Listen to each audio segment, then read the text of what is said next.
Lorsque Christophe Colomb débarqua sur l'île d'Haïti en 1492, il découvrit une société complexe et bien organisée, les Taïnos. Ces Amérindiens, qui appelaient leur île Haïti ou terre montagneuse, avaient développé une civilisation prospère avec une organisation sociale élaborée, des pratiques agricoles avancées et une riche culture spirituelle. Mais d'où venaient ces premiers habitants de l'île d'Haïti ?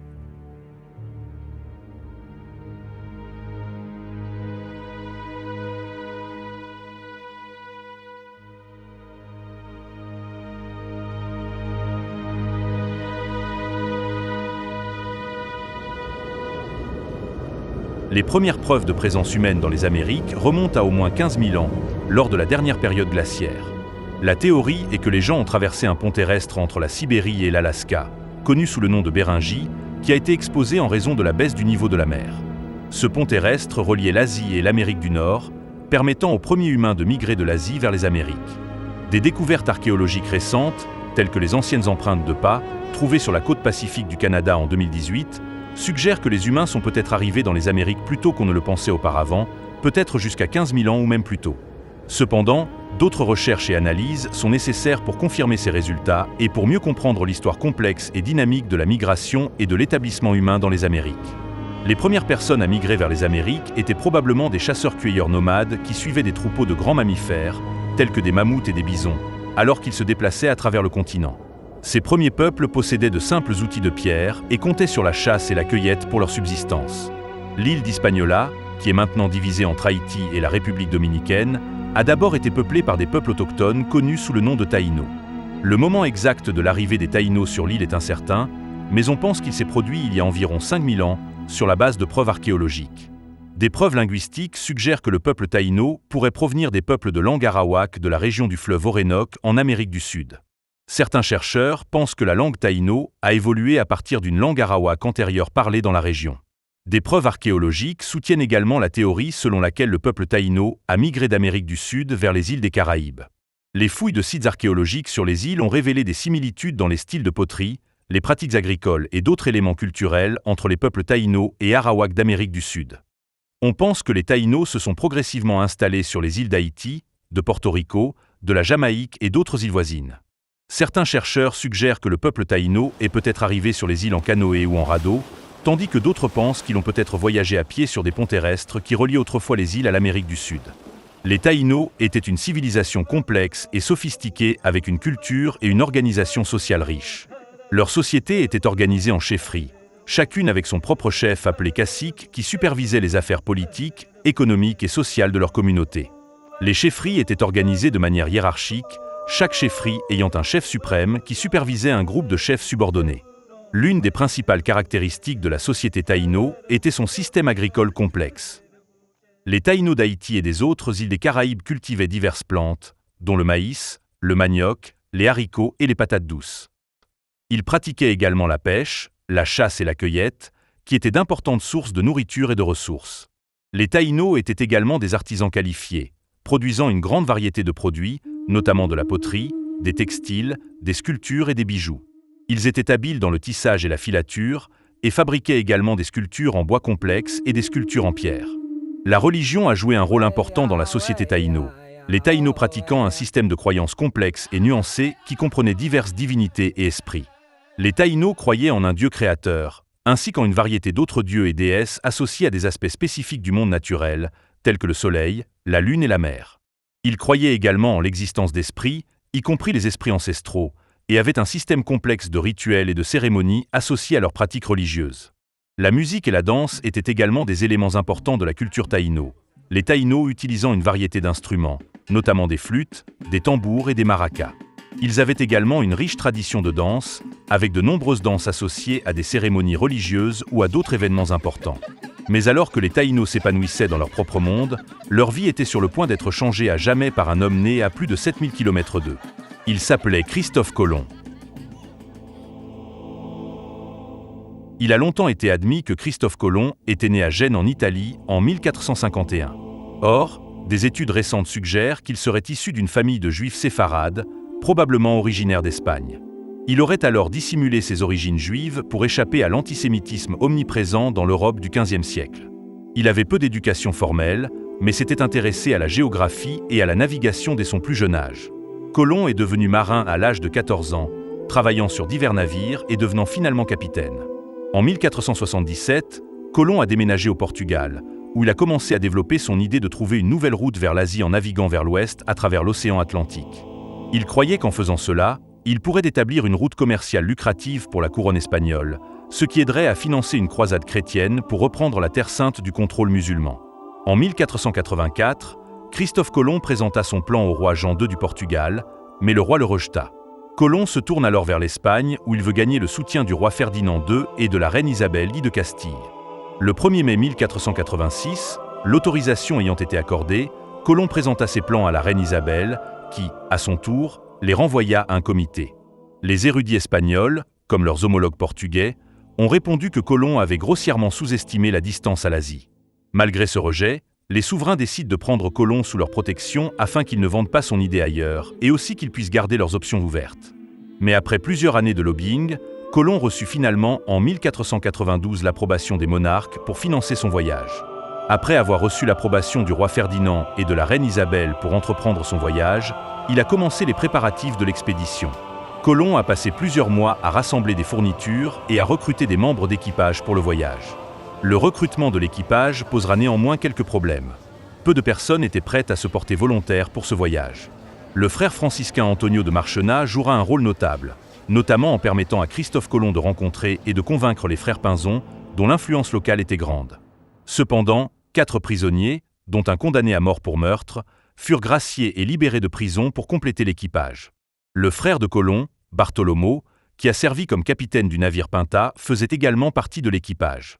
Un autre défi auquel Colomb a dû faire face était de trouver suffisamment de financement pour l'expédition. Bien que les monarques espagnols aient accepté de financer le voyage, ils n'ont fourni qu'une partie des fonds nécessaires. Colomb a dû lever le reste de l'argent en empruntant à de riches amis et associés d'affaires. Enfin, le soir du 3 août 1492, Christophe Colomb quitta Palau de la Frontera avec 3 navires. La plus grande était une caraque, la Santa Maria, détenue et dirigée par Juan de la Cosa, et sous le commandement direct de Christophe Colomb. Les 2 autres étaient des caravelles plus petites, la Pinta et la Nina, pilotées par les frères Pinzon. Environ 90 hommes composaient cet équipage. Colomb a d'abord navigué vers les îles Canaries. Là, il a réapprovisionné et effectué des réparations, puis est parti de San Sebastián de la Gomera le 6 septembre, pour ce qui s'est avéré être un voyage de 5 semaines à travers l'océan. Le voyage a été difficile, l'équipage étant confronté à de nombreux défis, notamment des tempêtes. L'une des tempêtes les plus violentes s'est produite dans la nuit du 13 septembre 1492, alors que la flotte se trouvait encore dans l'océan Atlantique. La tempête était si intense que les navires ont été séparés, la Pinta et la Nina s'éloignant de la Santa Maria. L'équipage était terrifié et Colomb lui-même craignait qu'ils ne périssent tous dans la tempête.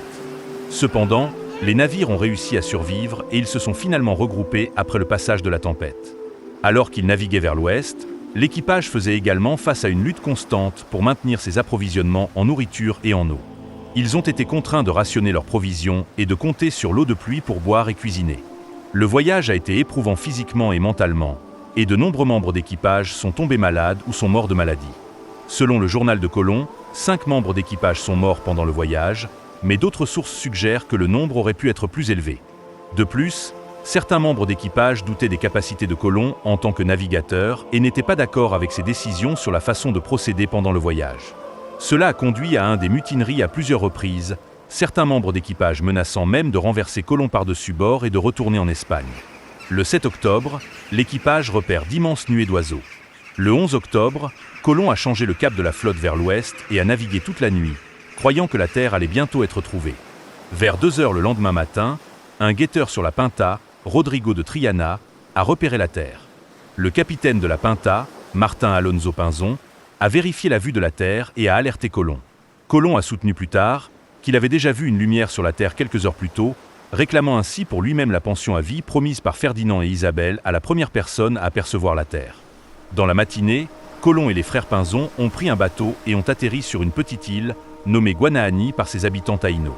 Le navigateur fit enregistrer sa prise de possession, au nom de la reine de Castille, par le notaire qui les accompagnait. Il lui a donné l'un des noms du Christ, San Salvador, et s'est proclamé vice-roi et gouverneur général.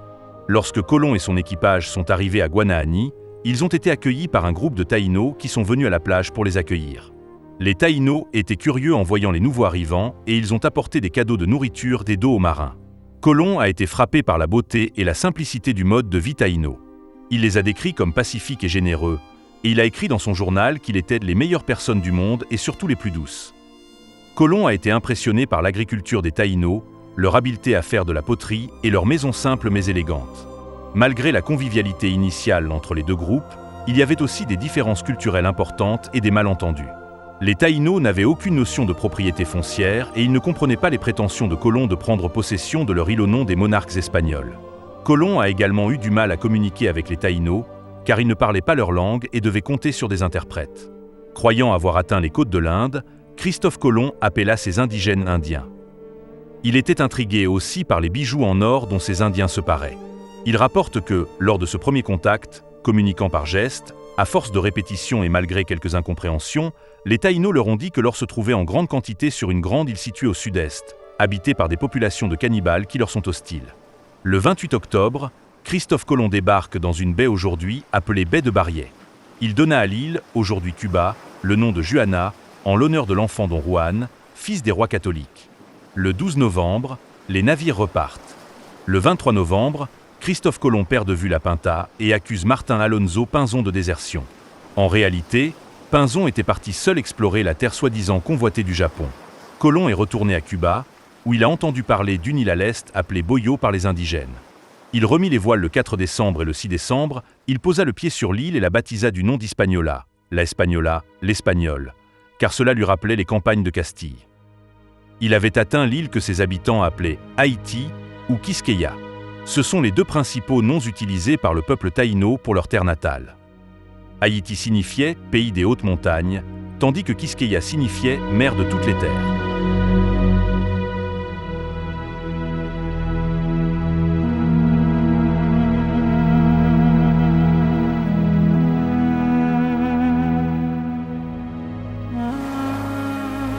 Les Européens ont débarqué sur le site de ce qui est aujourd'hui Môle-Saint-Nicolas, le 6 décembre 1492.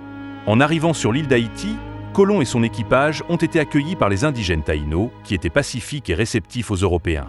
Les taïnos étaient curieux de connaître les nouveaux venus, et Colomb était également désireux d'en apprendre davantage sur leur culture. Christophe Colomb fut captivé par la beauté et les ressources naturelles d'Hispaniola. Il décrivit l'île comme un paradis, avec des terres fertiles, de l'or en abondance et un climat agréable. Colomb pensait que l'île avait un grand potentiel pour la colonisation et l'extraction des ressources, ce qui profiterait à l'Espagne et favoriserait ses ambitions impériales. L'île d'Haïti était divisée en 5 caciquas ou provinces distinctes, chacune ayant son propre cacique ou chef. Les 5 caciquas étaient Mariens, Magua, Maguana, Zaragua et Higüey. Mariens était dirigé par Guacanagarix. Magua, situé dans le nord-est, était dirigé par Guarionex. Maguana, dans la partie centrale de l'île, était dirigé par un cacique nommé Caonabo. Ce caciquat était connu pour ses montagnes et deviendra le centre de la résistance contre les colonisateurs espagnols. Zaragua était situé dans la partie sud-ouest de l'île et était dirigé par Boequio. Après la mort de Boequio à la fin des années 1490 ou au début des années 1500, probablement en raison de maladies ou de causes naturelles, Anacaona, sa sœur et épouse de Caonabo, deviendra sa successeur. Higüey se trouvait dans la partie est de l'île et était dirigé par un cacique nommé Kayakoa. Guacanagarix, qui régnait sur la région de Marien, fut l'un des premiers dirigeants indigènes à rencontrer Christophe Colomb et son équipage à leur arrivée. Il était amical et coopératif. Durant la nuit de la veille de Noël, du 24 au 25 décembre 1492, alors qu'un mousse est seul à la barre de la Santa Maria, le navire s'échoue sur un récif. Le navire est perdu et seule l'aide des Indiens a permis de débarquer la plupart de la cargaison en urgence. Guacanagarix a offert son aide et a permis à Colomb d'établir la colonie de la Navidad sur son territoire, en utilisant les restes du navire comme matériaux de construction. Christophe Colomb dut se résoudre à laisser 39 hommes derrière lui. Il prit quelques indigènes en otage et poursuivit son exploration. Il continua à naviguer le long de la côte nord d'Hispaniola avec un seul navire jusqu'à ce qu'il rencontre Pinzon et la Pinta le 6 janvier 1493. Le 13 janvier 1493, Colomb fit son dernier arrêt de ce voyage dans le Nouveau Monde, dans la baie de Rincón, au nord-est d'Hispaniola. Là, il rencontra les Ciguayos, les seuls indigènes qui offrirent une résistance violente lors de ce voyage. Les Ciguayos refusèrent d'échanger le nombre d'arcs et de flèches que Colomb désirait. Lors de l'affrontement qui s'ensuivit, un Ciguayo fut poignardé aux fesses et un autre blessé par une flèche dans la poitrine. À cause de ces événements, Colomb nomma cette baie le Golfo de las Flechas, baie des Flèches. Ensuite, il se dirigea vers l'Espagne. Après le départ de Colomb pour l'Espagne, laissant 39 hommes derrière lui à la colonie de la Navidad, la situation s'est rapidement détériorée. Les hommes laissés derrière par Colomb étaient sous le commandement de Diego de Tarrana et avaient pour consigne de maintenir de bonnes relations avec les indigènes taïnos, de rassembler de l'or et d'attendre le retour de Colomb. Plusieurs facteurs ont contribué à la chute de la Navidad pendant l'absence de Colomb. Tout d'abord, les hommes laissés derrière eux n'ont pas réussi à maintenir une relation respectueuse et coopérative avec les taïnos. Au contraire, ils ont commencé à exploiter la population locale, exigeant de la nourriture, des femmes et prenant des ressources de force. Ce comportement a créé des tensions et de l'animosité entre les Espagnols et les taïnos. De plus, les conflits internes et les luttes de pouvoir parmi les colons espagnols ont affaibli la cohésion et l'efficacité du groupe. Les hommes étaient mal préparés à faire face aux défis de la vie dans un environnement inconnu et manquaient de discipline et de prévoyance pour établir une colonie durable et bien défendue. Alarmé par la présence espagnole et les perturbations qu'il provoquait, Caonabo, le puissant cacique taïno de la région de Maguana, a orchestré une attaque contre la colonie. Les forces taïnos ont submergé les Espagnols, ce qui a entraîné la destruction de la Navidad et la mort des 39 hommes laissés derrière.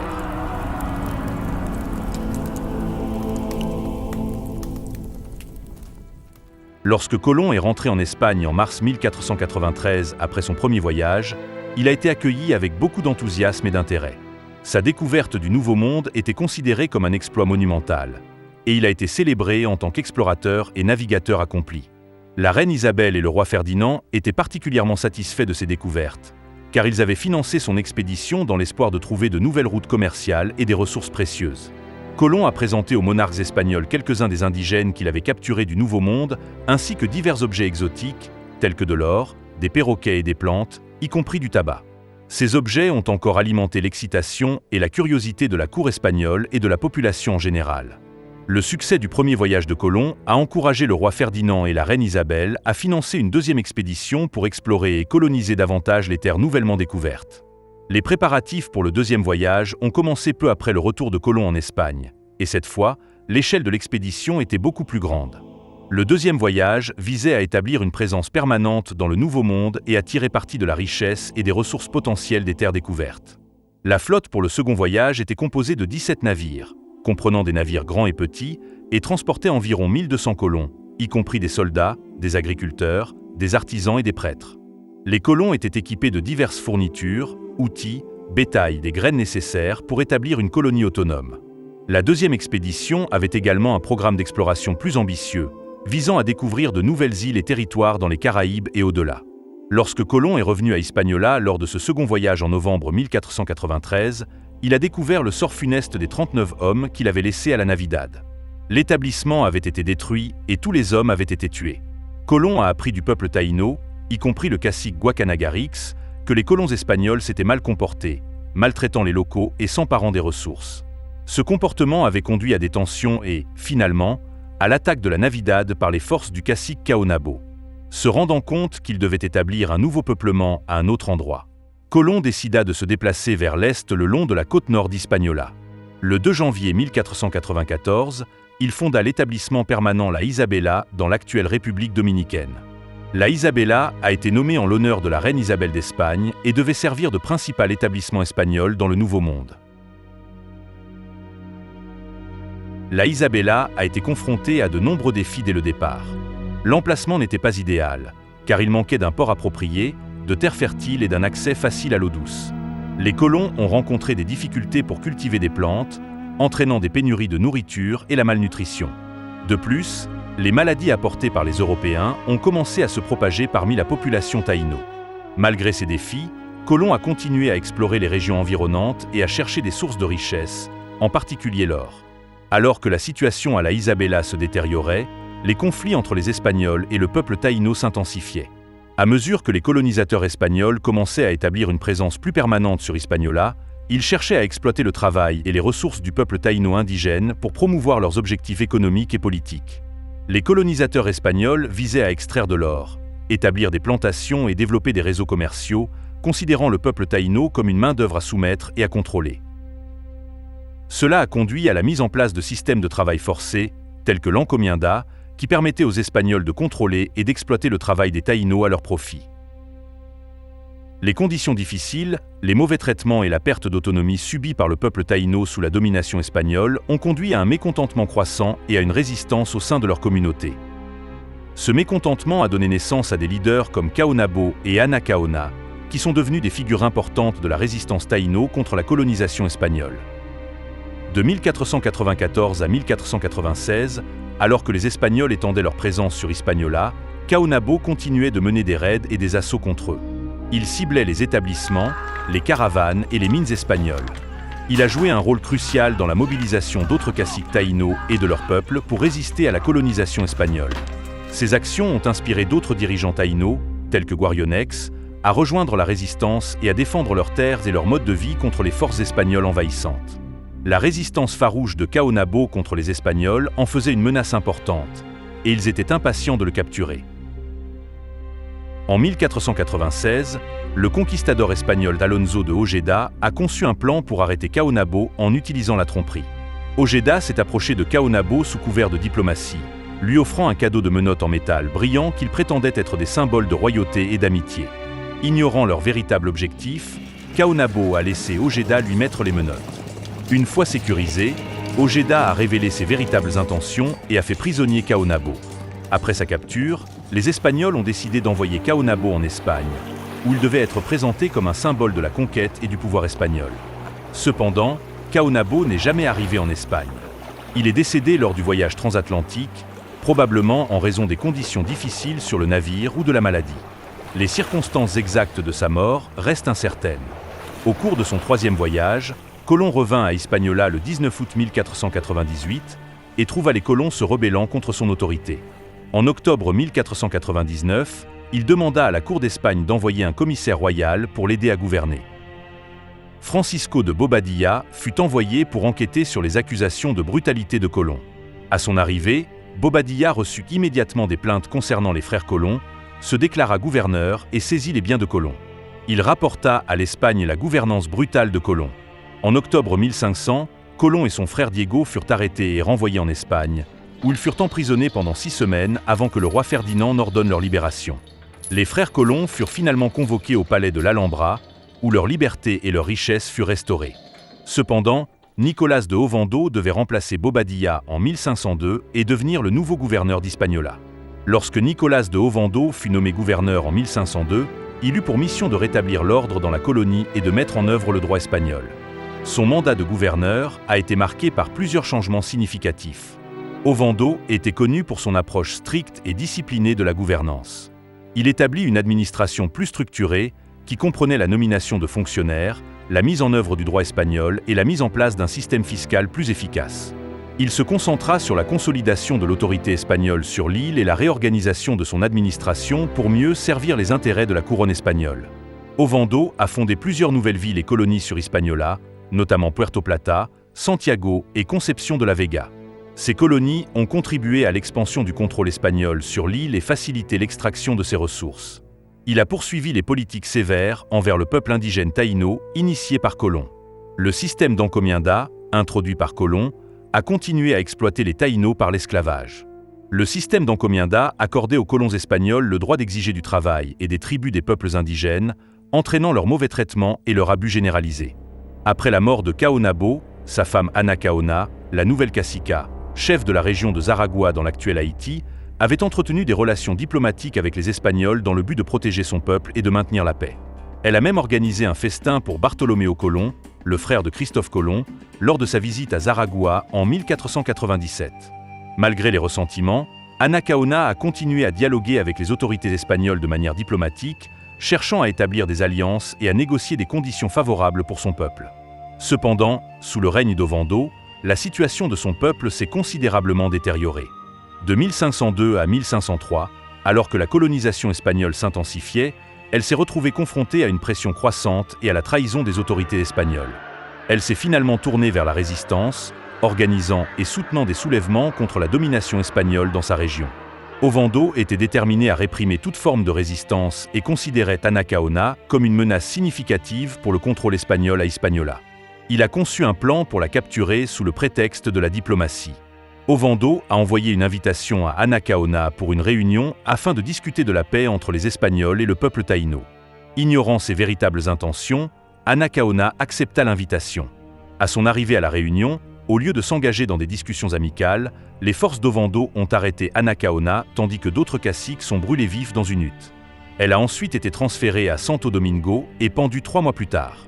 Guarionex, cacique de Magua, fut également capturé par les Espagnols pendant le gouvernorat d'Ovando en 1502 ou 1503. Après sa capture, Ovando décida de l'exiler en Espagne avec d'autres caciques rebelles. Alors qu'ils étaient transportés en Espagne, le navire transportant Guarionex et les autres dirigeants taïnos fut pris dans un ouragan et coula. Guarionex et les autres prisonniers moururent dans le naufrage. Guacanagarix, cacique de Marien, qui entretenait une relation amicale avec Colomb et les Espagnols, vit son influence décliner à mesure que la présence espagnole à Hispaniola augmentait et que les conflits entre les taïnos et les Espagnols s'intensifiaient. Les circonstances exactes et la date de sa mort restent inconnues. Il existe également peu d'informations sur Cayacoa, le cacique qui dirigeait la région de Higüey lors de l'arrivée de Christophe Colomb en 1492. Mais après son règne, Cotubanama émergea finalement comme un leader important dans la région de Higüey et mena une résistance contre les Espagnols. Mais tout comme les autres dirigeants taïnos, Cotubanama et sa famille furent capturés. Il sera emmené à Santo Domingo et pendu sur l'ordre du gouverneur Nicolas de Ovando en 1504. Le peuple taïno fut soumis à des conditions difficiles sous le système de l'encomienda, au travail forcé et à l'exposition à de nouvelles maladies apportées par les Européens. En conséquence, leur population a considérablement diminué, entraînant une grave pénurie de main-d'œuvre.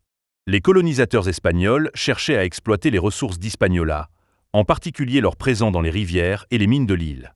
Ils avaient besoin d'une main-d'œuvre importante pour extraire ces ressources. De plus, les Espagnols ont introduit des cultures de rente, telles que la canne à sucre, qui nécessitaient un grand nombre de travailleurs pour cultiver, récolter et transformer. La population indigène ne pouvait pas répondre à cette demande en raison de leur nombre en déclin, ce qui a amené les Espagnols à chercher une source de main-d'œuvre alternative. Ils se tournent vers l'Afrique.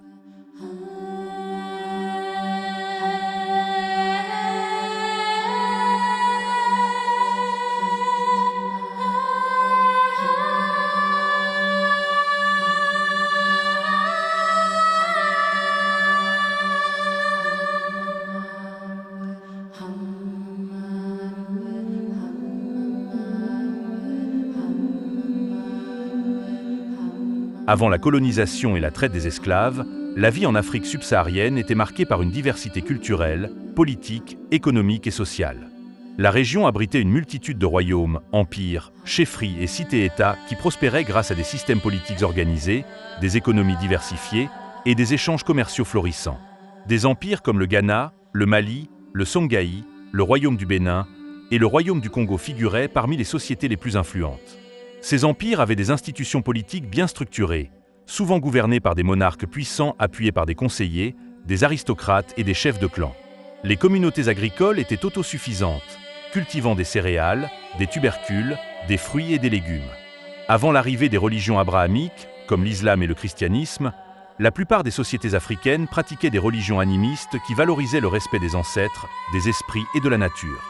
On pense que la majorité des Haïtiens noirs vivant en Haïti aujourd'hui sont d'origine ouest-africaine, en particulier de groupes ethniques qui ont été amenés de force aux Amériques lors de la traite transatlantique des esclaves, plus particulièrement au XVIIIe siècle où la France exploitait intensivement les plantations de canne à sucre à Saint-Domingue.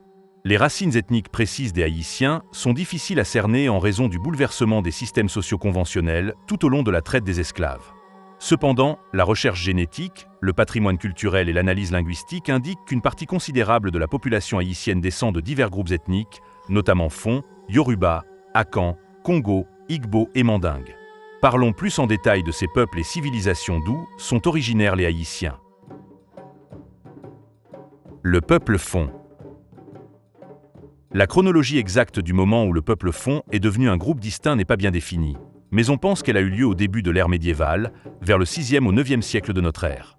À cette époque, divers groupes ethniques d'Afrique de l'Ouest, dont les Fon, étaient en train de former des identités et des cultures distinctes qui deviendront plus tard plus définies. Ce processus a probablement été influencé par une combinaison de facteurs, notamment les migrations, les mariages mixtes et les interactions avec les sociétés voisines. Les Fon sont originaires de Tado, une petite ville Aja près de la frontière Togo-Bénin, et faisaient à l'origine partie de la classe dirigeante du royaume Aja d'Alada. Après un différend sur la succession, un groupe du peuple Aja s'est séparé et a émigré à Alada avec le roi Agazou. Un autre différend sur la succession a eu lieu et le fils d'Agazou, Dogbari, a conduit le peuple Fon vers le nord jusqu'à Abomey, où ils ont fondé le royaume du Dahomey vers 1620. Le royaume du Dahomey a commencé comme un petit état dirigé par le roi d'Akodonou, qui a fondé la capitale Abomey. Au fil du temps, le royaume du Dahomey a étendu ses territoires et son influence, devenant une puissance régionale à la fin du XVIIe siècle. L'expansion du royaume a été facilitée par une armée forte et bien organisée et un système politique centralisé. Le royaume du Dahomey a duré jusqu'à la fin du XIXe siècle quand il a été vaincu par les forces coloniales françaises. Le royaume a été incorporé à la colonie française du Dahomey, qui a ensuite obtenu son indépendance en 1960 et est devenue la République moderne du Bénin. La culture Fon est marquée par un fort accent sur la tradition orale, avec des histoires, des proverbes et des histoires transmises de génération en génération par des griots ou des bardes. La musique, la danse et les compétences artisanales sont des aspects importants de leur culture. La religion Fon traditionnelle est centrée sur le culte d'un panthéon de dieux et d'esprits connus sous le nom de Vodun, les prêtres et les prêtresses jouant un rôle crucial dans la médiation entre les mondes humains et spirituels. La société Fon est traditionnellement organisée autour d'une structure hiérarchique avec un roi ou un chef au sommet, et le royaume du Dahomey était gouverné par une administration centralisée. Les Fon sont organisés en clans, qui jouent un rôle important dans la vie sociale. Les rôles de genre dans la société Fon ont toujours été relativement flexibles, les hommes et les femmes participant à divers aspects de la vie économique, sociale et religieuse. Les femmes, en particulier, ont occupé des postes importants de pouvoir et d'influence au sein du royaume du Dahomey. Comme en témoignent les célèbres Amazones du Dahomey, une unité militaire d'élite entièrement féminine qui a servi le royaume au XVIIIe et XIXe siècle. Les Amazones du Dahomey ont largement inspiré les fortes guerrières du blockbuster américain, Black Panther. Le peuple Yoruba. Le peuple Yoruba est l'un des plus grands groupes ethniques d'Afrique de l'Ouest, résidant principalement dans le sud-ouest du Nigeria, ainsi qu'au Bénin et au Togo voisin. Les origines exactes du peuple Yoruba sont encore débattues parmi les historiens et les anthropologues. Selon la mythologie Yoruba, le peuple Yoruba descend d'Oduduwa, le premier roi divin, qui est descendu du ciel et a créé la terre dans la ville sacrée d'Ile-Ife. Alors que le récit mythologique fournit une origine spirituelle au peuple Yoruba, des preuves historiques et linguistiques suggèrent que leurs ancêtres faisaient partie de la famille linguistique plus large du Niger-Congo et ont migré vers leur emplacement actuel depuis l'est ou le nord-est vers le 8e siècle de notre ère. Au fil du temps, le peuple Yoruba a établi de nombreuses cités-États dans la région, telles que Ile-Ife, Oyo, Ishbu et Ekiti. Ces cités-États, connus sous le nom de Ilu en Yoruba, étaient gouvernés par de puissants rois ou Oba, qui exerçaient à la fois une autorité politique et religieuse. Au XIIe siècle, Ile-Ife était devenu le centre spirituel et politique du peuple Yoruba. La ville était connue pour ses artisans qualifiés, en particulier dans les domaines du bronze, de la terre cuite et de la sculpture sur pierre. L'empire d'Oyo, un autre État Yoruba important, a pris de l'importance au XIVe siècle et a atteint son apogée entre les XVIe et XVIIIe siècles. L'empire d'Oyo était un État hautement centralisé et militariste, avec une puissante cavalerie qui lui permettait de dominer une grande partie de la région de Yoruba et au-delà. La richesse et la puissance de l'Empire provenaient de son contrôle des routes commerciales et de sa participation aux traites transsahariennes et atlantiques des esclaves. Le déclin de l'Empire d'Ohio, à la fin du XVIIIe et au début du XIXe siècle, a conduit à une période de fragmentation politique entre les États Yoruba. Cette instabilité a rendu la région vulnérable à l'expansion du califat de Sokoto et à l'arrivée des puissances coloniales européennes. À la fin du XIXe siècle, les États Yoruba avaient été incorporés à la colonie britannique du Nigeria. La culture Yoruba est connue pour ses réalisations artistiques, en particulier dans la sculpture, la poterie, les textiles et le perlage, la musique et la danse jouant un rôle important dans la vie culturelle. La religion Yoruba est un système de croyances complexe centré autour d'un panthéon de divinités connues sous le nom d'Orisha, avec le dieu suprême Olodumare ou Olorun comme créateur de l'univers. La structure sociale Yoruba est organisée autour d'un système hiérarchique qui comprend des Oba et d'autres dirigeants traditionnels, des systèmes de lignage et divers groupes professionnels et sociaux. La société Yoruba est divisée en plusieurs cités-États, chacune avec sa propre histoire, sa structure politique et sa dynastie dirigeante. Le peuple Yoruba a également un système de lignage étendu, avec des familles appartenant à des lignées ou des clans spécifiques basés sur une descendance patrilinéaire. Le peuple Akan. Le peuple Akan est originaire du désert du Sahara et des régions sahéliennes d'Afrique et a migré vers la région forestière vers le XIe siècle. Leur migration a été marquée par une série de colonies et d'adaptations, alors qu'ils se déplaçaient de la Nubie vers Aoukar ou Koumbi Saleh, un centre commercial important.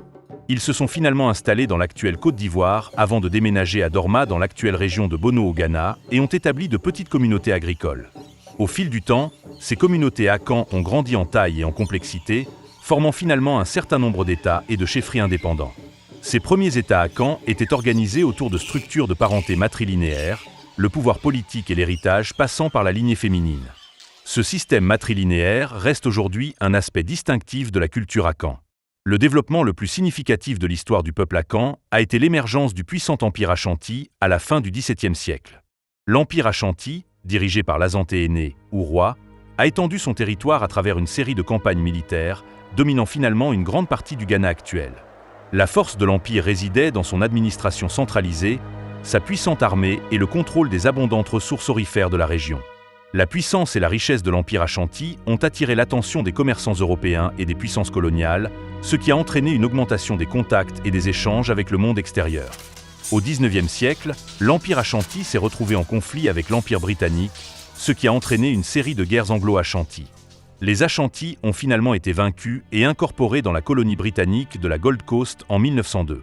La culture Akan est connue pour son talent artistique dans les textiles, l'orfèvrerie et la poterie, le tissu kanté étant l'exemple le plus célèbre de l'art textile Akan. La musique et la danse, comme Adowa et Kété, jouent un rôle important dans la culture Akan. La religion Akan implique le culte d'un dieu suprême, de dieux inférieurs et d'esprits responsables de divers aspects de la vie, les esprits ancestraux jouant un rôle crucial. Les pratiques religieuses traditionnelles Akan impliquent des cérémonies, des offrandes et des rituels pour apaiser les dieux, les esprits et les ancêtres. La société Akan a un système de parenté matrilinéaire, avec un statut social et un héritage tracé à travers la lignée féminine, et est organisée hiérarchiquement, avec différents niveaux d'autorité politique. Les sous-groupes Akan, tels que Azante, Fante et Akuapem, partagent de nombreux traits culturels communs, notamment le système matrilinéaire, les croyances religieuses et les traditions artistiques.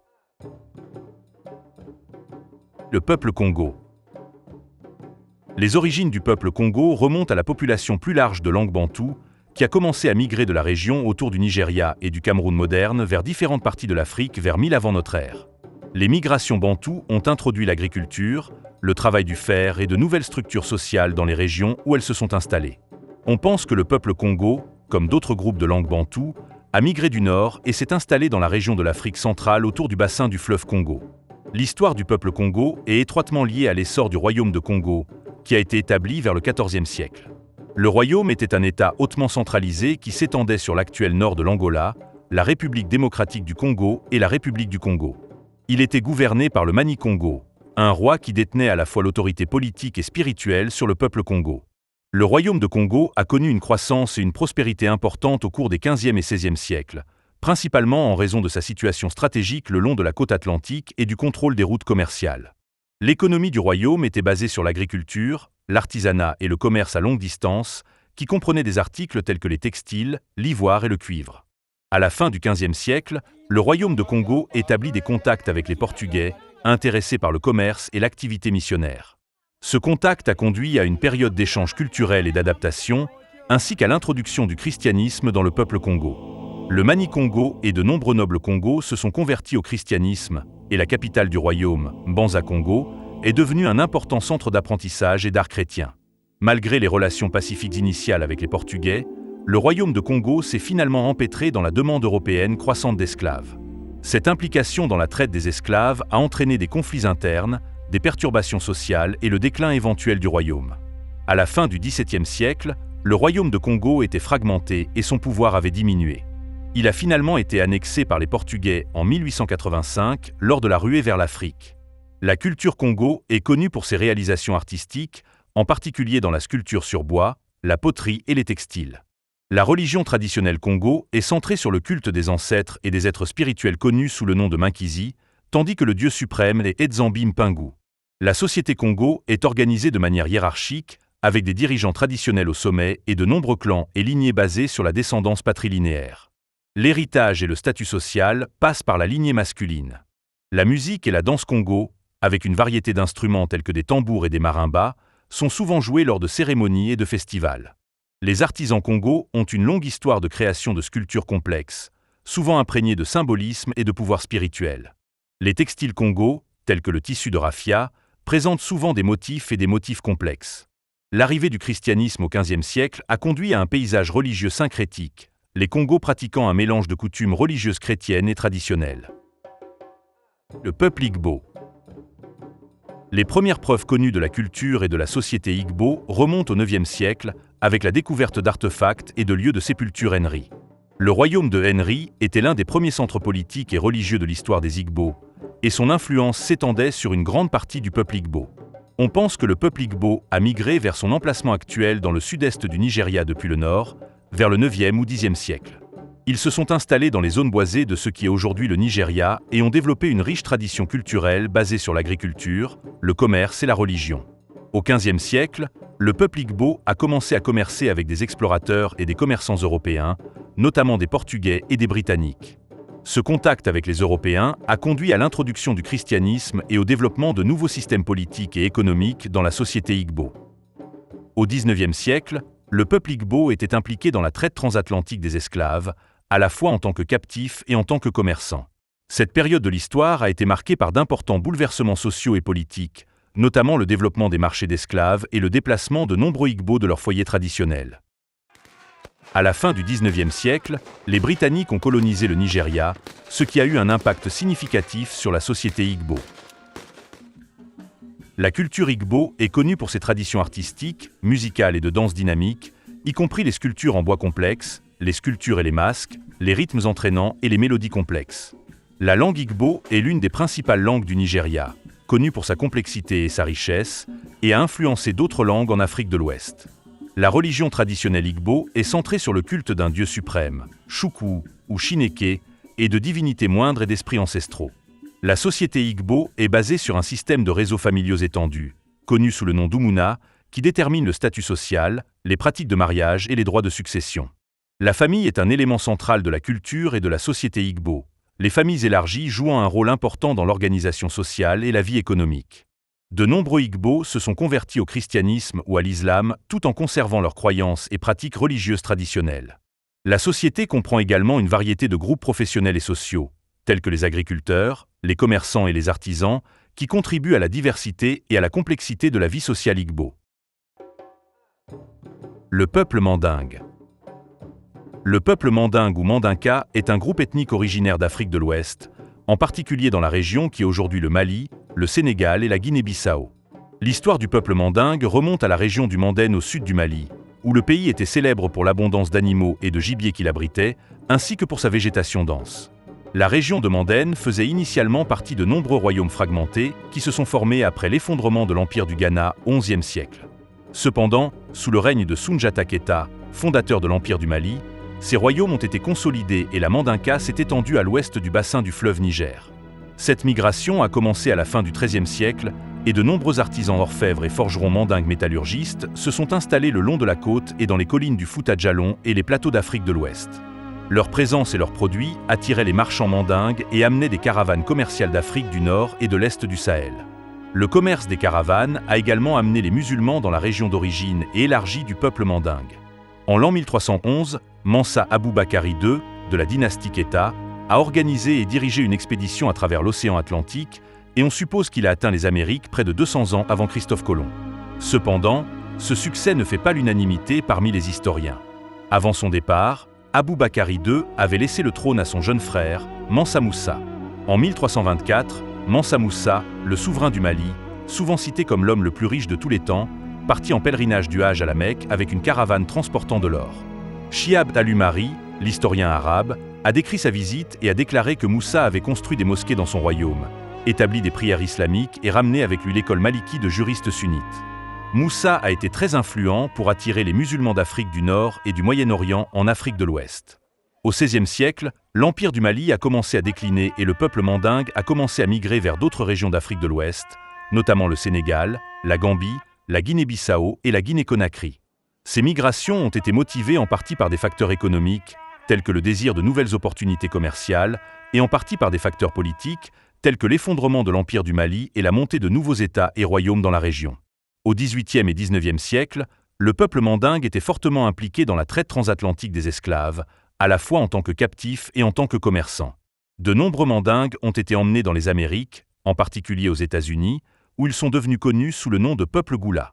La culture mandingue se caractérise par ses traditions artistiques, notamment la musique, la danse et les arts visuels. La musique mandingue comprend des instruments traditionnels tels que la kora et le balafon, tandis que la danse mandingue est connue pour ses costumes et masques élaborés. Les arts visuels mandingues comprennent la sculpture, les textiles et la poterie, illustrant souvent des thèmes du folklore et de l'histoire mandingue. La langue mandingue est tonale et a influencé d'autres langues en Afrique de l'Ouest. Les mandingues sont majoritairement musulmans, mais beaucoup pratiquent également les religions traditionnelles africaines. Le système de clan Jelikunda sert de fondement à l'organisation sociale mandingue, déterminant le statut social, les pratiques de mariage et les droits de succession. Les familles mandingues sont nombreuses et étendues, les membres de la famille devant fournir un soutien et contribuer au bien-être économique et social de la famille dans son ensemble.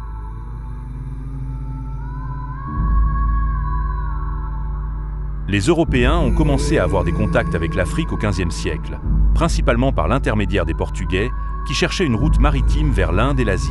Au cours de l'exploration de la côte ouest africaine, les Portugais ont établi des relations commerciales avec les sociétés et les royaumes africains, échangeant des biens européens tels que des vêtements et des armes contre des biens africains tels que l'or, l'ivoire et les esclaves. Au XVIe siècle, des puissances européennes telles que l'Espagne, la France, la Grande-Bretagne et les Pays-Bas ont établi des postes de traite et des forts le long de la côte ouest africaine, étendant progressivement leur contrôle sur les sociétés et les royaumes africains par la conquête militaire et les alliances politiques. Ils étaient principalement intéressés par l'acquisition d'esclaves, ainsi que d'autres ressources telles que l'or, l'ivoire, le caoutchouc et les minéraux. La première arrivée enregistrée d'esclaves africains dans le Nouveau Monde a eu lieu en 1502, bien que ces esclaves n'aient pas été amenés directement d'Afrique. Au lieu de cela, plusieurs esclaves noirs d'Espagne ont été envoyés à Hispaniola par Juan de Cordoba. C'est donc Nicolas Ovando qui a initié la traite transatlantique des esclaves vers les Amériques. Cela a marqué le début d'une ère tragique au cours de laquelle des millions d'Africains ont été émigrés de force vers les Amériques, Hispaniola étant la première colonie où cette pratique a commencé.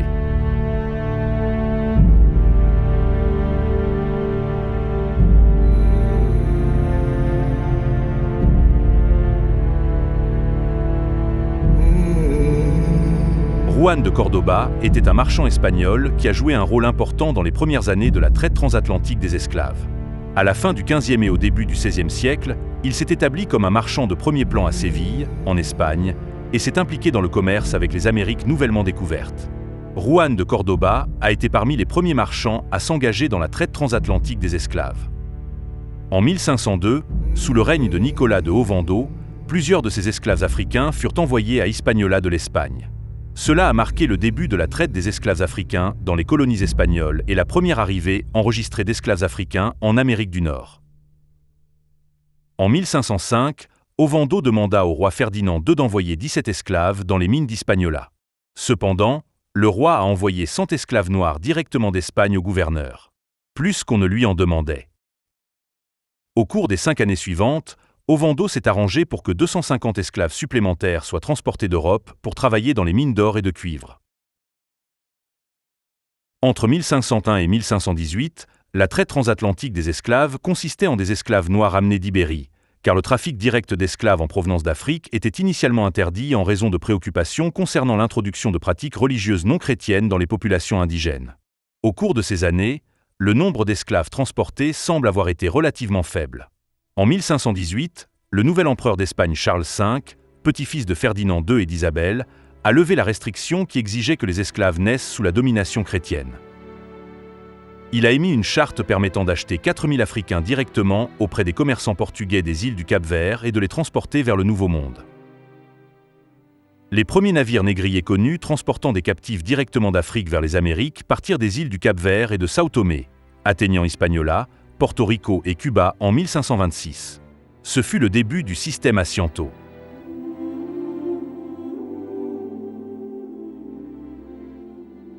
L'Asiento était un contrat de monopole espagnol accordé aux marchands étrangers, leur permettant de fournir des esclaves africains aux colonies espagnoles des Amériques.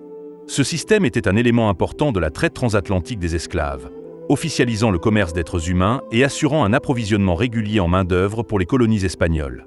Le premier Asiento de vente d'esclaves est rédigé en août 1518, accordant au noble savoyard Laurent de Gouvenot le monopole de l'importation des esclaves africains pendant 8 ans. Gouvenot a vendu sa licence à la Casa de la Contratación de Tindia et à 3 sous-traitants, qui étaient des marchands de Génois en Andalousie. L'Espagne et le Portugal ont coopéré dans le système Asiento en raison de leurs intérêts et positions complémentaires dans la traite atlantique des esclaves. Le Portugal avait établi des postes de traite et des forts le long de la côte ouest africaine, ce qui leur donnait un accès direct à la source des Africains capturés. D'autre part, l'Espagne possédait de vastes territoires coloniaux dans les Amériques qui nécessitaient une main-d'œuvre stable, mais il n'avait pas d'accès direct au marché d'esclaves africains. Le traité de Tordesillas, signé en 1494, a divisé le Nouveau Monde entre l'Espagne et le Portugal. L'Espagne prenant le contrôle de la plupart des Amériques, tandis que le Portugal a sécurisé les territoires en Afrique, en Asie et au Brésil. Cette division a joué un rôle crucial dans l'élaboration de leur coopération dans le système Asiento. Le Portugal, en tant que l'une des principales nations de la traite des esclaves, a fourni les Africains dont l'Espagne avait besoin pour ses colonies. Comme l'Espagne n'avait pas la capacité de transporter les captifs et d'accéder directement au marché d'esclaves africains, ils ont accordé des Asientos à d'autres nations, dont le Portugal.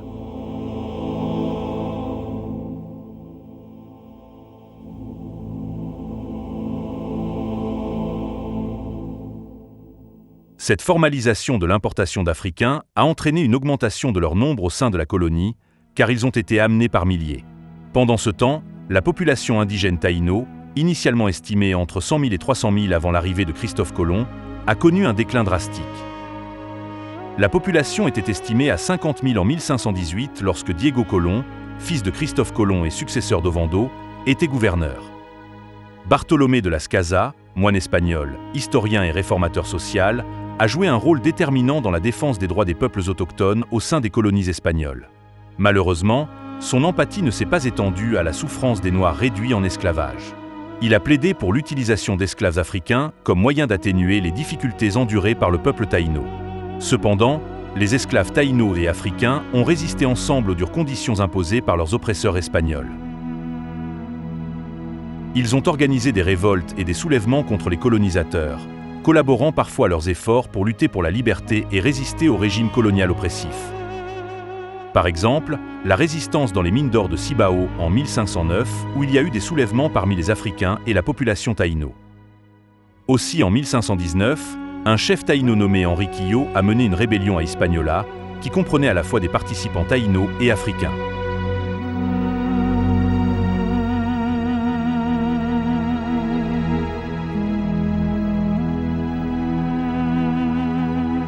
Enriquillo est né dans une famille de Zaragoza vers 1500. En 1503, Nicolas de Ovando a orchestré la mort du père d'Enriquillo, de sa tante Anacaona et de 80 autres chefs régionaux, alors qu'il assistait à de supposés pourparlers de paix avec les Espagnols à Zaragoza. Orphelin, Enriquillo a été élevé et éduqué dans un monastère de Santo Domingo et a reçu le nom Enrico. Bartolomé de las Casas fut l'un de ses mentors. Parce qu'il venait d'une famille privilégiée, il était encore reconnu comme chef ou ni-taïno par d'autres taïnos. En 1519, sa femme Doña Mancia a été abusée sexuellement par son maître, un Espagnol nommé Valenzuela. Enriquillo a tenté de demander justice devant les tribunaux espagnols, aucune mesure n'a été prise puisque c'était la parole de Mancia contre celle de l'Espagnol. Selon certains auteurs, cet événement a été le catalyseur de la révolte d'Enriquillo dans les montagnes du Bauruco. Les forces d'Enriquillo, composées de Taïnos et d'Africains qui s'étaient échappés des plantations, ont mené des attaques éclairs contre les colonies espagnoles. Ils frappaient puis se retiraient dans les montagnes de la région de Bauruco, où le paysage accidenté offrait une défense naturelle et une cachette. Cela a rendu difficile pour les Espagnols de réprimer la rébellion.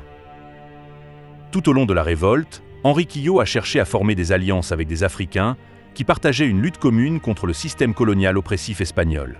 Ces alliances se sont avérées cruciales pour renforcer les rangs des rebelles et présenter un front uni contre les colonisateurs. Alors que la révolte se poursuivait, les autorités coloniales espagnoles trouvaient de plus en plus difficile de maintenir le contrôle de l'île et de protéger leurs colonies des attaques persistantes. La rébellion d'Enriquillo a perturbé l'économie coloniale et causé des dommages importants à l'infrastructure espagnole, de nombreuses plantations étant abandonnées en raison des raids continus et de la menace de violence. En 1526, les autorités coloniales espagnoles déploient plus de forces pour tenter de réprimer la rébellion, mais les rebelles d'Enriquillo restent insaisissables et poursuivent leurs attaques. En 1530, alors que la révolte se poursuit et que l'impact économique s'aggrave, les autorités coloniales espagnoles envisagent de négocier avec Enriquillo pour mettre fin au conflit. Mais les tentatives de négociation de paix entre les rebelles et les autorités espagnoles échouent et la révolte continue. En 1533, reconnaissant la menace posée par la révolte en cours, les autorités espagnoles ont finalement décidé d'être plus accommodantes. Francisco de Barrionuevo, qui a été nommé par les autorités coloniales pour négocier avec les rebelles, a concédé un accord de paix à Enriquillo. Ce fut une victoire rare pour un chef indigène au début de la période coloniale, car les Espagnols acceptèrent d'accorder aux rebelles leur liberté et leurs droits fonciers.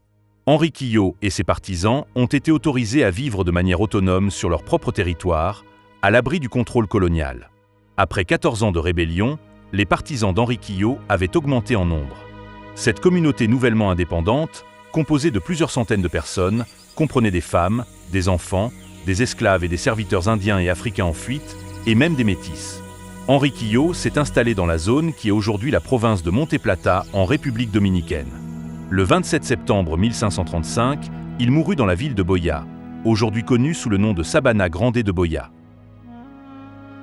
La rébellion menée par Enriquillo n'a pas été le seul soulèvement auquel les colonisateurs espagnols ont dû faire face. Le 25 décembre 1521, 20 esclaves africains musulmans, à l'aide de machettes, ont attaqué leur maître. Les assaillants ont tué plusieurs Espagnols et libéré un groupe de 12 esclaves taïnos. Ce soulèvement bien planifié et coordonné a commencé sur la plantation de canne à sucre Nueva Isabela, propriété du gouverneur de la colonie, Diego Colón. La tradition orale locale suggère que la révolte a été menée par Maria Olofa et Gonzalo Mandinga, un couple romantique et tous deux musulmans de l'ethnie Wolof d'Afrique de l'Ouest. L'objectif principal de la rébellion était d'éliminer tous les colonisateurs espagnols, d'abolir l'esclavage et de prendre le contrôle de l'île. L'insurrection a eu lieu la nuit le long de la rivière Nigua, à l'ouest de la ville de Santo Domingo, dans l'actuelle province de San Cristobal. Les rebelles ont utilisé toutes les armes disponibles et en ont façonné d'autres à partir de poteaux aiguisés alors qu'ils attaquaient des fermes et des plantations, volant des bijoux et des vêtements tout en exhortant d'autres individus réduits en esclavage à se joindre à leur cause. La milice coloniale, dirigée personnellement par le gouverneur Colón, a écrasé la rébellion. Après cette fin, de sévères punitions ont été infligées à ceux qui y ont participé, y compris l'exécution des dirigeants présumés. Le 6 janvier 1522, le gouverneur Colón a implémenté des lois strictes visant à la fois les Noirs libres et les esclaves pour éviter un autre soulèvement. On pense qu'il s'agit de certaines des premières lois créées pour contrôler les Africains dans le Nouveau Monde. Les lois de 1522 limitaient les mouvements physiques des esclaves, leur interdisaient de porter des armes et d'accéder aux armes, obligeaient les propriétaires d'esclaves à tenir des registres d'esclaves stricts et introduisaient des sanctions sévères sous forme de torture physique et d'exécution. La révolte a également incité l'empereur Charles V à bannir des Amériques les esclaves soupçonnés de penchants islamiques. Il a attribué le soulèvement à leur idéologie radicale plutôt qu'aux dures conditions de l'esclavage. Malgré l'échec de la révolte de 1521, de nombreux Africains refuseront de se soumettre. Ils échapperont à leurs maîtres espagnols et formeront des communautés indépendantes et autonomes appelées palanques ou établissements cimarrons. Ces communautés étaient souvent situées dans des zones reculées et inaccessibles telles que des montagnes ou des forêts denses, qui offraient une protection naturelle contre les forces espagnoles. Les cimarrons, également connus sous le nom de marrons, joignaient parfois leurs forces aux taïnos, créant un front diversifié et unifié contre les colonisateurs espagnols. Le mouvement cimarron s'est renforcé alors que de plus en plus d'esclaves s'échappaient des conditions brutales des plantations et des mines. Les cimarrons se sont engagés dans une guérilla contre les Espagnols, lançant des raids sur les plantations pour libérer les esclaves, voler des ressources et saboter les efforts des colonisateurs. Ils ont également développé leur propre culture, mélangeant des éléments africains, indigènes taïnos et européens. Ces révoltes ont contribué au départ de nombreux Espagnols de l'île. Pourtant, ce n'était pas la raison principale de leur départ. Dans les premières années de la colonisation, les Espagnols étaient principalement intéressés par l'exploitation des ressources aurifères d'Hispaniola. Cependant, au milieu du XVIe siècle, ces ressources étaient largement épuisées. La diminution des réserves d'or a rendu l'île moins attrayante pour les Espagnols, qui ont commencé à détourner leur attention vers des entreprises plus lucratives ailleurs dans les Amériques. Au fur et à mesure que les Espagnols étendaient leur empire dans les Amériques, ils découvraient de nouveaux territoires aux richesses immenses, comme le Mexique et le Pérou. Les conquêtes des empires aztèques et incas ont fourni aux Espagnols de grandes quantités de métaux précieux, en particulier l'argent, qui dépassait de loin la richesse qu'ils avaient obtenue d'Hispaniola. Par conséquent, les Espagnols ont réorienté leurs ressources et leur attention vers ces nouvelles colonies, laissant le développement d'Hispaniola stagner. Bien que les aventuriers espagnols en quête de fortune rapide se soient désintéressés d'Hispaniola, l'île restait un atout majeur pour la couronne. En tant que première colonie espagnole des Amériques, l'île servait de point de départ pour de nouvelles explorations et conquêtes dans la région. C'est à partir d'Hispaniola que des expéditions menées par des conquistadors comme Hernán Cortés et Francisco Pizarro sont partis conquérir respectivement le Mexique et le Pérou. C'était aussi une escale importante pour les routes commerciales espagnoles entre l'Europe et les Amériques. Les ports de l'île ont facilité l'échange de marchandises entre l'Ancien et le Nouveau Monde, avec des navires transportant des métaux précieux, du sucre et d'autres produits de valeur des Amériques vers l'Europe, et des marchandises et des colons européens arrivant dans le Nouveau Monde. En plus de cela, Hispaniola a servi de base militaire à l'Espagne pour protéger ses intérêts dans les Caraïbes et les Amériques. Les forts et garnisons espagnols de l'île ont été utilisés pour protéger les routes commerciales lucratives des menaces potentielles, telles que les pirates et les puissances européennes rivales. Et ces autres puissances européennes rivales, en particulier les Français, les Anglais et les Néerlandais, qui ne faisaient pas partie du traité de Tordesillas, œuvraient de plus en plus pour obtenir leur part du gâteau.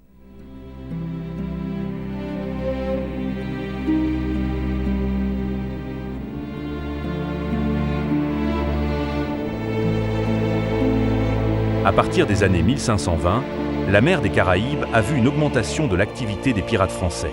Ces pirates, souvent appelés flibustiers, étaient des aventuriers qui se livraient à des actes de piraterie, attaquant des navires et des colonies côtières pour piller et s'enrichir. Le nombre croissant de pirates français dans la région au cours de cette période a eu des implications importantes pour les Caraïbes et pour les puissances européennes impliquées dans la colonisation du Nouveau Monde. Les flibustiers français ont été attirés par les Caraïbes en raison de plusieurs facteurs. Premièrement, la région servait de voie de transit cruciale pour les flottes de trésors espagnols transportant de grandes quantités d'or, d'argent et d'autres biens de valeur vers l'Espagne depuis ses colonies américaines. Ces précieuses cargaisons ont fait des navires espagnols des cibles de choix pour les pirates cherchant à amasser des richesses. De plus, les Caraïbes offraient de nombreuses baies, criques et îles isolées qui étaient des cachettes naturelles aux pirates pour attendre et lancer des attaques surprises. La géographie des Caraïbes en a fait une base d'opération idéale pour les pirates, leur permettant de frapper rapidement et de disparaître dans l'immensité de la mer. En plus de cela, dans les premiers stades de la colonisation, le Nouveau Monde présentait des opportunités de piraterie en raison d'absence d'autorité et de contrôle. Alors que les puissances européennes établissaient des colonies et des routes commerciales, elles se concentraient principalement sur l'extraction des ressources et l'accumulation de richesses, ne laissant aucune autorité pour faire respecter la loi. Les pirates français, ainsi que leurs homologues d'autres nations européennes, ont développé une méthode particulière de piraterie connue sous le nom de la flibuste. Les flibustiers opéraient principalement à partir de bases telles que la Tortue, Hispaniola et la Jamaïque, où ils ont établi des camps ou des colonies. Ces bases leur fournissaient des provisions, des réparations et un endroit pour partager leur butin. Les pirates français étaient connus pour leur tactique brutale, qui comprenait l'attaque de navires espagnols et de colonies côtières, le pillage, le saccage et souvent des actes de violence. Ils capturaient des navires, confisquaient leurs cargaisons et faisaient parfois des prisonniers contre rançon ou les utilisaient comme monnaie d'échange dans les négociations avec les autorités coloniales. Des puissances européennes telles que la France, l'Angleterre et la République néerlandaise ont commencé à reconnaître la valeur stratégique de ces pirates comme moyen pour contrecarrer la domination espagnole dans les Caraïbes. Ils accordent des mandats, appelés lettres de course, aux corsaires, leur permettant d'attaquer légalement les navires et les colonies espagnoles. La course fait référence à la pratique des navires privés, connus sous le nom de corsaires, autorisés par un gouvernement à commettre des actes de guerre contre des navires ennemis en temps de conflit. Le concept de corsaire est apparu alors que les puissances européennes cherchaient à établir leur domination dans le Nouveau Monde et à s'engager dans une guerre maritime contre des nations rivales. De 1520 à 1560, les corsaires français étaient seuls dans leur lutte contre la couronne d'Espagne et le vaste commerce de l'Empire espagnol dans le Nouveau Monde, mais ont ensuite été rejoints par les Anglais et les Hollandais. L'un des cas les plus célèbres de corsaires enregistrés dans le Nouveau Monde remonte au XVIe siècle, lorsque des corsaires anglais tels que Sir Francis Drake et Sir John Hawkins se sont livrés à des raids sur des flottes et des colonies espagnoles dans les Caraïbes. Sir Francis Drake, le célèbre corsaire et explorateur anglais, a capturé la ville de Santo Domingo dans l'actuelle République dominicaine en 1586. Cependant, son occupation de la ville a été relativement courte. La flotte de Drake est arrivée à Santo Domingo le 14 janvier 1586. La ville était mal préparée pour un assaut important et les forces de Drake ont rapidement submergé ses défenses. Ils ont capturé la ville, l'ont pillée et ont exigé une rançon des autorités locales. La durée exacte de l'occupation de Santo Domingo par Drake n'est pas documentée avec précision, mais on estime qu'elle a duré environ une semaine ou un peu plus. L'attaque a mis en évidence la vulnérabilité des colonies espagnoles et a démontré la force et l'audace croissante des corsaires européens. En 1605, l'Espagne était exaspérée par les colonies espagnoles de l'île d'Hispaniola qui se livraient à la contrebande avec les Néerlandais et les Anglais avec lesquels il était en guerre. Pour arrêter cela, ils ont déplacé de force les colons plus près de Santo Domingo, entraînant des conséquences désastreuses. Ces actions seront connues sous le nom de dévastation d'Osorio. Les troupes espagnoles ont rasé 5 colonies, tandis que certains habitants se sont battus, se sont échappés dans la jungle ou ont cherché refuge auprès des navires hollandais de passage. De nombreux colons sont morts de faim et de maladie, le bétail a été abandonné. De nombreux Africains en esclavage ont en profité pour s'échapper. Les colonies de la Yagana et de Bayaja, respectivement sur les côtes ouest et nord d'Haïti d'aujourd'hui, ont été incendiées. Les dévastations d'Osorio et la relocalisation des colons espagnols autour de Santo Domingo s'avéreront être une erreur stratégique majeure de l'Espagne qui facilitera l'occupation de la partie ouest d'Hispaniola par les Français et l'établissement de la future colonie française, Saint-Domingue. Profitant de la présence affaiblie de l'Espagne, des flibustiers français et anglais s'installent sur l'île de la Tortue qui deviendra la cachette favorite des pirates des Caraïbes. Un petit groupe de colons espagnols était d'abord installé sur l'île de la Tortue. Cependant, en 1625, des colons français et anglais de Saint-Kitts arrivèrent sur l'île, avec l'intention de s'installer à Hispaniola, mais se sont redirigés vers l'île de la Tortue. Les Espagnols les ont ensuite attaqués en 1629, dirigés par Don Fadrique de Toledo, qui a fortifié l'île et expulsé les colons français et anglais. Après le départ de l'armée espagnole pour s'occuper des colons français sur Hispaniola, les Français revinrent en 1630, réclamèrent le fort et étendirent ses défenses.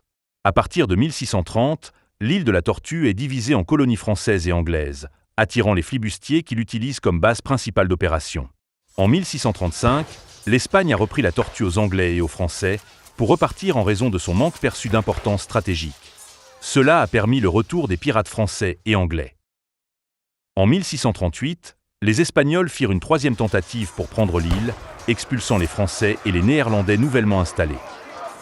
Cependant, les colons français et hollandais reprennent le contrôle en 1640 avec la construction du fort de Rocher, leur permettant de repousser une invasion espagnole l'année suivante. À partir de 1640, les pirates de la Tortue se faisaient appeler les Frères de la Côte. Les Frères de la Côte avaient une composition diversifiée qui comprenait des personnes d'horizons divers. Ils se composaient principalement de Français et d'Anglais, avec une minorité de Néerlandais, mais aussi d'une petite communauté d'Africains et d'indigènes taïnos qui ont fui l'esclavage. Ils partageaient un désir commun de richesse, d'aventure et de défis contre les puissances européennes, en particulier l'Espagne. La confrérie était régie par un code d'honneur et des règles qui favorisaient la prise de décisions législatives, l'autorité de commandement hiérarchique, les droits individuels et la répartition équitable des revenus. Henry Morgan, l'un des frères les plus connus, est généralement crédité d'avoir codifié son organisation. Les Africains en fuite ont souvent trouvé des opportunités en rejoignant des équipages de pirates ou en créant leur propre groupe de pirates indépendants. Les pirates, connus pour leur opposition aux autorités établies et leur rejet des normes sociétales conventionnelles, étaient plus susceptibles d'accueillir des individus issus de milieux marginalisés, y compris des esclaves en fuite. Les pirates valorisaient les compétences, le courage et la loyauté au détriment de l'origine raciale ou sociale, faisant de la piraterie une voie potentielle de liberté et d'autonomisation pour ceux qui avaient été réduits en esclavage. Les pirates de l'île de la Tortue comptaient également des femmes dans leur rang, dont Jacotte de la Haye. Selon la tradition orale, Jacotte de la Haye était une métisse rousse née à Hispaniola en 1630 d'un père français et d'une mère africaine. Elle se déguisait en homme, comme c'était la pratique des femmes pirates à cette époque. La française Anne Dieuleveux et la hollandaise Nil Kuiper faisaient également partie des femmes qui s'adonnaient à la flibuste sur l'île de la Tortue. Mentionnons aussi que ce sont les boucaniers qui ont d'abord créé la confrérie de la côte, qui a ensuite été rejoint par les flibustiers et les corsaires. Les boucaniers étaient des aventuriers et bûcherons, qui chassaient les bœufs et les porcs sauvages d'Hispaniola pour ensuite boucaner la viande, c'est-à-dire la sécher à la fumée sur le boucan. En plus du commerce de la viande, des peaux de bêtes et du bois, ils s'adonnaient à la contrebande et parfois à la flibuste. On estime que la population de l'île de la Tortue variait de quelques centaines à quelques milliers de personnes. L'île servait principalement de base aux pirates, aux corsaires et aux contrebandiers et n'était pas une colonie permanente. La nature transitoire de la communauté des pirates et les arrivées et départs fréquents des navires ont contribué à une population fluctuante sur l'île. En 1654, les Espagnols capturèrent la Tortue pour la 4e et dernière fois, marquant la fin de l'importance de l'île en tant que paradis des pirates. En 1655, l'île de la Tortue fut réoccupée par des intrus anglais et français dirigés par Elias Watts, qui obtint un mandat du colonel William Brenne, agissant en tant que gouverneur militaire de la Jamaïque. Watts a été le gouverneur de la Tortue. En 1660, un Français du nom de Jérémie Deschamps est nommé gouverneur par l'Angleterre. Mais Deschamps a proclamé allégeance au roi de France, a établi les couleurs françaises et a repoussé avec succès plusieurs tentatives anglaises de récupérer l'île. En 1664, le roi Louis XIV de France a publié une série de décrets royaux visant à placer les boucaniers, les flibustiers et corsaires français sous le contrôle de la couronne. Les décrets visaient à réglementer leurs activités et à en faire une force plus organisée et disciplinée fidèle à la France. Les soldats de l'armée française ont mis le pied pour la première fois sur Hispaniola en 1665. Cette année-là, la France a envoyé une expédition militaire dans les Caraïbes, dirigée par l'amiral Jean-Baptiste Ducasse et le capitaine François Levasseur de Beauplan. Leur mission était d'établir une présence française sur l'île et de contrer l'influence espagnole dans la région. L'expédition française débarque sur la côte nord d'Hispaniola, près de l'actuel Cap Haïtien. Ils ont réussi à établir une colonie française et à construire le fort Saint-Louis sur le site, qui a servi de base stratégique pour une nouvelle expansion française dans les Caraïbes. Si au début la population de l'île de la Tortue était majoritairement composée d'individus peu scrupuleux qui se livraient à la flibuste pour s'enrichir, en revanche vers la fin du XVIIe siècle, les nouveaux arrivants étaient majoritairement des huguenots français qui fuyaient la persécution des protestants provoquée par la révocation de l'édit de Nantes. Cela changera progressivement le mode de vie sur l'île de la Tortue et la partie ouest de l'île d'Haïti. En 1670, l'ère des flibustiers était en déclin et de nombreux pirates se sont tournés vers la coupe de grumes et le commerce du bois comme source alternative de revenus. En 1680, de nouvelles lois du Parlement interdisent la navigation sous pavillon étranger, portant un coût juridique important aux pirates des Caraïbes. Le traité de Ratisbonne, signé en 1684 par les puissances européennes, dont la France et l'Angleterre, a encore mis fin à la piraterie. De nombreux flibustiers ont été embauchés dans les services royaux pour réprimer leurs anciens alliés flibustiers. La capitale de Saint-Domingue a été déplacée de la Tortue à Port-de-Paix sur Hispaniola en 1676. Ces développements ont marqué le déclin de la flibuste et le passage à un contrôle colonial européen plus organisé dans la région. Les Français occupaient de facto la partie ouest d'Hispaniola et nommaient même des gouverneurs, mais ils étaient des envahisseurs aux yeux de l'Espagne. Ceci n'était qu'une extension des différents conflits et guerres dans lesquels les puissances européennes se sont affrontées tout au long du XVIIe siècle. La guerre, appelée la guerre de 9 ans, a commencé en 1688. Elle impliquait une importante coalition de forces, comprenant le Saint-Empire romain germanique, la République néerlandaise, l'Espagne et l'Angleterre, connue sous le nom de Ligue d'Augsbourg, déployée contre la France. La guerre est née de conflits territoriaux, de conflits commerciaux et d'opposition à la politique expansionniste de Louis XIV. Les négociations de paix aboutiront au traité de Ryswick, signé le 20 septembre 1697, qui mettra officiellement fin au conflit. Les dispositions de ce traité étaient complexes et comprenaient des ajustements territoriaux. Hispaniola en faisait partie.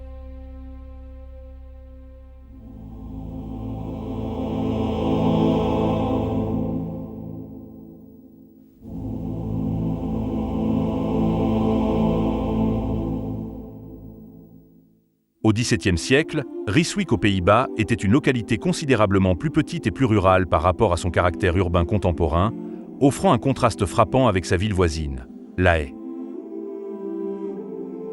La ville était caractérisée par des paysages pastoraux et des habitations relativement modestes, offrant un répit tranquille à l'aristocratie et aux classes supérieures comparé aux environnements plus fréquentés des centres urbains voisins. Rijswijk a acquis une renommée internationale en 1697 lorsqu'elle est devenue le lieu de la signature du traité de Rijswijk, un accord important visant à mettre fin à la guerre de 9 ans et à négocier la paix entre plusieurs puissances européennes.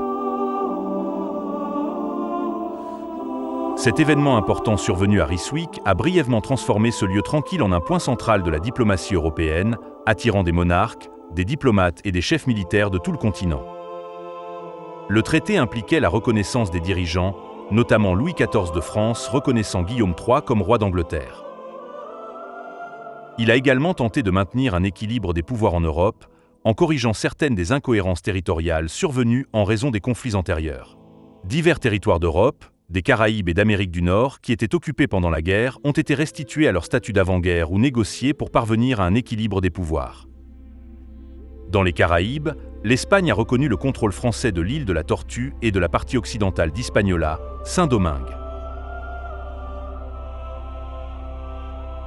Après que l'Espagne ait cédé la partie occidentale d'Hispaniola à la France, Saint-Domingue a connu une transformation significative et est devenue la colonie la plus rentable des Caraïbes au milieu du XVIIIe siècle.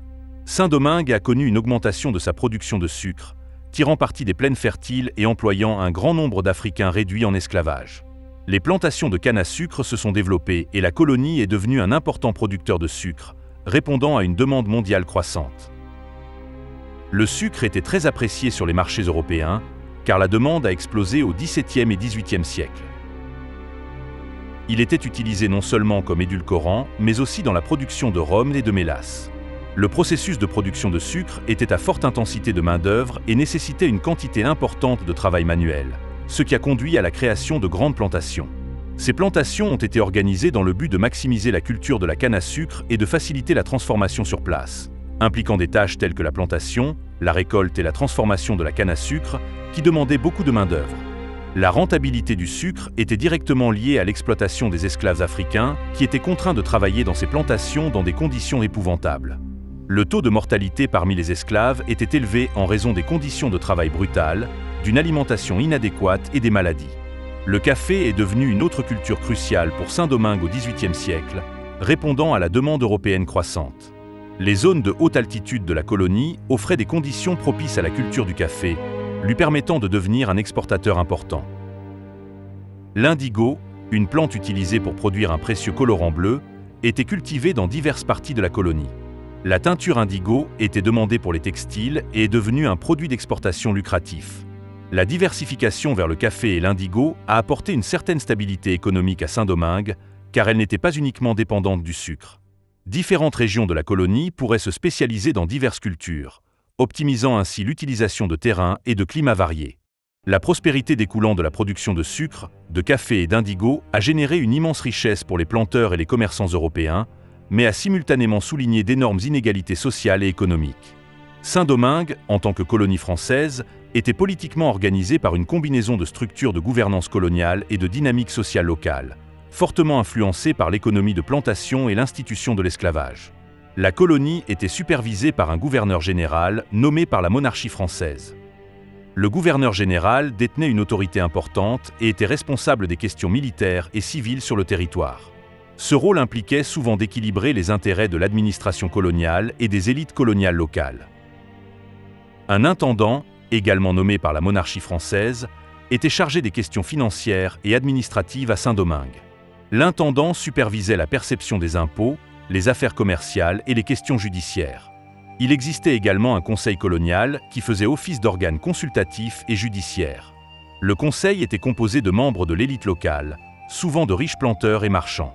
Ce conseil a contribué à légiférer sur les ordonnances locales et a également fonctionné comme une haute cour pour certaines questions juridiques. La colonie était divisée en régions administratives appelées paroisses, chacune présidée par des fonctionnaires locaux qui géraient les affaires civiles, maintenaient l'ordre et appliquaient les lois, généralement sous la direction et dans l'intérêt de riches planteurs. Inévitablement, dans le contexte de cette économie prospère basée sur l'exploitation des êtres humains, Une hiérarchie sociale s'était formée. Au sommet de la hiérarchie sociale se trouvaient les planteurs et les marchands blancs, qui détenaient souvent une influence économique et sociale substantielle dans la colonie. Ils étaient impliqués dans la gestion et les profits des plantations et du commerce et occupaient fréquemment des postes dans la gouvernance locale et dans les milices. Au-dessous de l'élite riche se trouvaient les petits blancs de petits agriculteurs, commerçants et artisans blancs, qui nourrissaient beaucoup de haine pour les affranchis mulâtres qui souvent étaient plus riches qu'eux et avec lesquels ils devaient rivaliser économiquement. Les affranchis noirs ou métis occupaient une position complexe et souvent précaire dans la hiérarchie sociale saint-domingoise. Certains ont accumulé des richesses et des biens, y compris des esclaves, tandis que d'autres vivaient modestement. Leurs droits étaient limités par des préjugés raciaux et des limitations juridiques, mais ne subissaient pas la brutalité et l'oppression auxquelles étaient confrontés les esclaves africains. Constituant la majorité de la population, les esclaves africains ont été soumis à une extrême brutalité et à une exploitation dans le cadre du système de plantation. Ils étaient considérés comme des biens et ne jouissaient pas des droits humains fondamentaux tels que promulgués dans le Code noir. Le Code noir était un décret publié par le roi de France Louis XIV en 1685. Il définissait les conditions de l'esclavage dans l'Empire colonial français.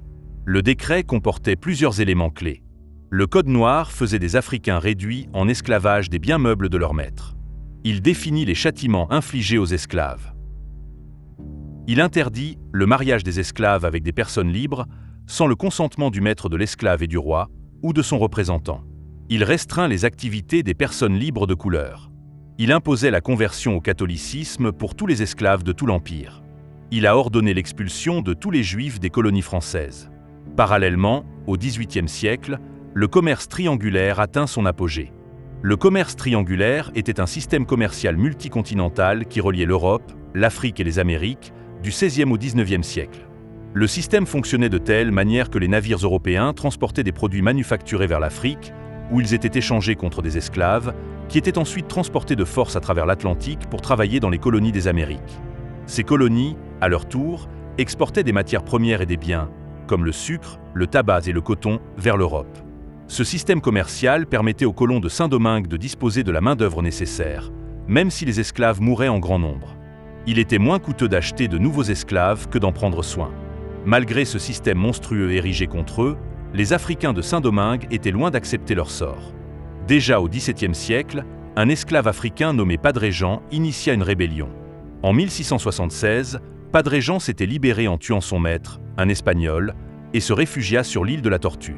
Avant même que la présence française à Saint-Domingue ne soit consolidée par le traité de Ryswick et alors que les colons étaient pour la plupart des boucaniers qui commençaient tout juste à planter du café, Padre Jean organisa depuis la Pointe Palmiste, en 1679, avec quelques dizaines d'esclaves en fuite comme lui, la guérilla dans le nord de l'île autour de Port-de-Paix et Port-Margot. Il fut tué avec ses compagnons en 1679 lors d'une bataille contre les flibustiers qui pratiquaient la traite des Noirs. Sa rébellion est souvent citée comme l'un des premiers indices d'une résistance organisée parmi la population asservie de la colonie des Caraïbes françaises. Mais la révolte de Padre Jean ne sera pas la dernière à Saint-Domingue.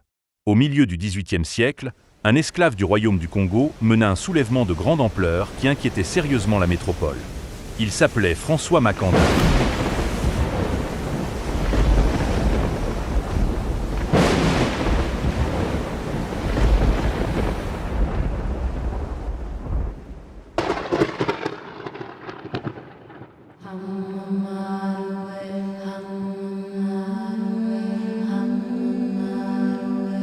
François Makandal serait né au début du XVIIIe siècle en Afrique.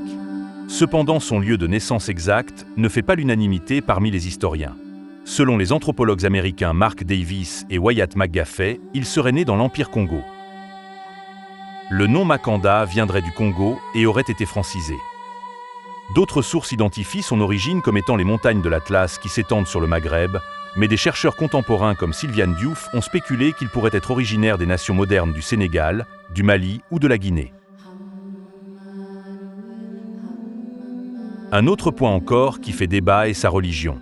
Pour certains, ses pratiques religieuses combinent des éléments Congo et pour d'autres, son origine serait plutôt musulmane. La thèse musulmane semble être supportée par le fait que Makandal écrivait, parlait la langue arabe et il répétait souvent le mot Allah dans ses prières. Plus tard, lui-même dira lors de son arrestation et interrogation à Saint-Domingue que Allah signifiait Dieu ou le Seigneur Jésus-Christ. Toutefois, Son parcours de révolutionnaire suggère qu'il était bien imbu des pratiques religieuses traditionnelles africaines. Mais était-il un musulman? L'origine congolaise de Makandal est la plus acceptée et la plus vraisemblable. Des données montrent que d'autres esclaves débarqués dans les Caraïbes à cette époque et portant le nom Makanda venaient du territoire du Congo-Angola. D'après l'auteur Rodney Salnave, il est fort possible que Makandal soit un Luba, une ethnie distincte de la République du Congo actuelle. Ceci expliquerait sa connaissance de l'arabe et de l'islam car les Luba ou Baluba fréquentaient les marchands swahili fortement islamisés. Soulignons aussi que les Luba croyaient en un Dieu créateur unique. Donc, il semble que Makandal avait une connaissance de l'islam sans être musulman pratiquant. Makandal buvait beaucoup le tafia alors que la consommation d'alcool est prohibée dans la religion musulmane. L'éducation de Makandal laisse croire qu'il appartenait à une famille africaine d'un rang élevé car il savait lire et écrire, ce qui était très rare parmi les Africains réduits en esclavage. Cela suggérerait qu'on le préparait à occuper une position élevée dans son clan. Il avait du goût pour la musique, la peinture et la sculpture. Très jeune, il avait déjà des connaissances poussées des plantes. Ces connaissances vont lui servir plus tard à être reconnu comme un guérisseur, mais aussi un concocteur de poison. Makandal prisonnier de guerre est vendu et transporté à Saint-Domingue. La date de son arrivée dans la colonie française est incertaine. Il sera acheté et réduit en esclavage sur la propriété de Sébastien François le Normand de Mézy, située à Limbé. C'est sur cette plantation que le prénom François lui a été attribué. Il était non seulement apprécié par son maître grâce à son zèle et son intelligence, mais aussi par ses compagnons esclaves à qui il prodiguait des soins médicaux, ayant une grande connaissance des plantes médicinales.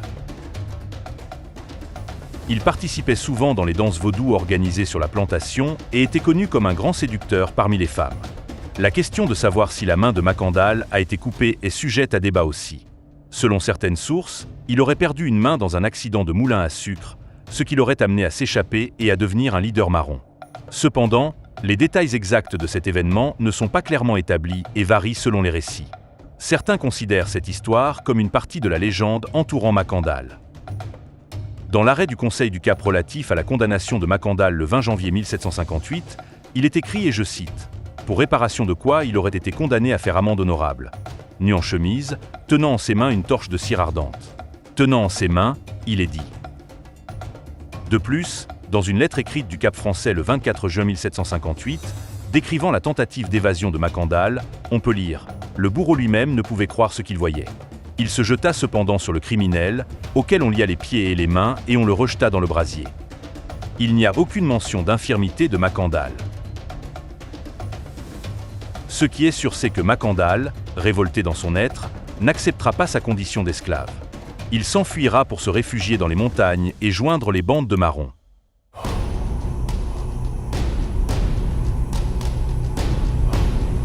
Durant sa période en tant que marron, Makandal voyageait entre diverses communautés marrons et plantations d'esclaves, diffusant ses connaissances en herboristerie et en vaudou. Il est devenu connu comme un puissant Oungan et orateur ayant des capacités surnaturelles. Son charisme et son intelligence lui ont permis de former un vaste réseau de partisans prêts à se battre pour leur liberté. Cette rébellion prit forme grâce à des tactiques de guérilla et à l'empoisonnement qu'il considérait comme un moyen de guerre contre le système colonial oppressif. Ces actions ont provoqué une panique généralisée parmi les colons blancs et les propriétaires de plantations qui craignaient le potentiel d'un soulèvement massif d'esclaves. Au-delà de ses prouesses militaires, Makandal était considéré comme un puissant Oungan. Cela lui conférait une aura de mystique et de peur aux yeux des colons français et de ses semblables africains. Un autre élément fortement associé à la résistance de Makandal était l'utilisation du poison. Doté d'une connaissance approfondie de la flore de l'île, il concoctait de puissantes toxines à partir d'herbes et de plantes. Ces poisons étaient distribués aux esclaves travaillant dans les plantations, qui les glissaient ensuite dans la nourriture et les boissons de leurs maîtres, provoquant ainsi des maladies et des décès généralisés parmi les colonisateurs français. Bien que l'ampleur exacte de la campagne empoisonnée de Makandal soit débattue par les historiens, elle a semé la terreur dans le cœur de la population blanche et déstabilisé davantage le système colonial. La rébellion de Makandal a transcendé les simples actes de défi. Il avait une vision plus grande. Il ne cherchait pas seulement à garantir de meilleures conditions aux esclaves, mais envisageait également un renversement complet de l'ordre colonial et l'établissement de l'indépendance des Noirs sur l'île. Pour y parvenir, Il travailla sans relâche pour unir des bandes marrons disparates et forger des alliances avec les esclaves travaillant encore dans les plantations. C'est ce vaste réseau qui va tout changer dans la lutte des marrons. Le charisme et le message de libération de Macandal ont profondément résonné au sein de la population opprimée, le transformant en une figure messianique. Sa croyance inébranlable dans la justesse de sa cause en faisait un redoutable adversaire des Français. Macandal possédait apparemment une résilience presque surnaturelle. Certains affirmaient même qu'il pouvait changer de forme et échapper à la capture, renforçant ainsi la mysticité qui le caractérisait. Pour les esclaves comme pour les esclavagistes, il est devenu un symbole, une lueur d'espoir pour les premiers, un signe avant-coureur de malheur pour les seconds. Vu les troubles sans précédent que causait la révolte de Macandal, beaucoup d'efforts ont été déployés par les autorités françaises pour le neutraliser. En septembre 1757, Assam, une jeune femme esclave, complice de Macandal, capturée par les Français, va, sous la torture, dévoiler la cachette de son chef. Cependant, les circonstances exactes de la capture de Macandal en 1758 restent floues et sujettes à débat. Des récits décrivent une embuscade tendue par les forces coloniales. Profitant des informations reçues sur ses déplacements, les soldats l'auraient encerclé et capturé après une confrontation. Macandal fut condamné à être brûlé vif. La sentence devait être exécutée le 20 janvier 1758 sur la place publique du Cap Français, aujourd'hui Cap Haïtien. Ce jour-là, sur la place publique, un bûcher avait été dressé et une foule immense s'était amassée, avide de voir le supplice de cet homme qui avait défié l'ordre colonial. Les autorités, conscientes de la puissance symbolique de Macandal, voulaient faire de son exécution un exemple terrifiant pour tous les esclaves. Macandal, arrivé sur la place, enchaîné, ne montrait aucune trace de peur. On le hissa sur le poteau enfoncé dans le sol, et le bourreau commença à l'entourer de fagots de bois. Malgré cela, il haranguait la foule, proclamant sa liberté et sa foi en la victoire future des esclaves. Sa voix puissante et ses paroles incendiaires ont semé le trouble parmi les spectateurs, certains y voyant un signe de sa puissance surnaturelle. C'est alors que Macandal, dans un ultime défi à ses oppresseurs, tenta une évasion désespérée. Selon les récits historiques, il aurait réussi à briser ses liens et à se précipiter vers la foule, semant le chaos et la panique. Les gardes, surpris par cette résistance inattendue, se mirent à le poursuivre. Il est rattrapé et ramené à nouveau au bûcher où il sera lentement dévoré par les flammes.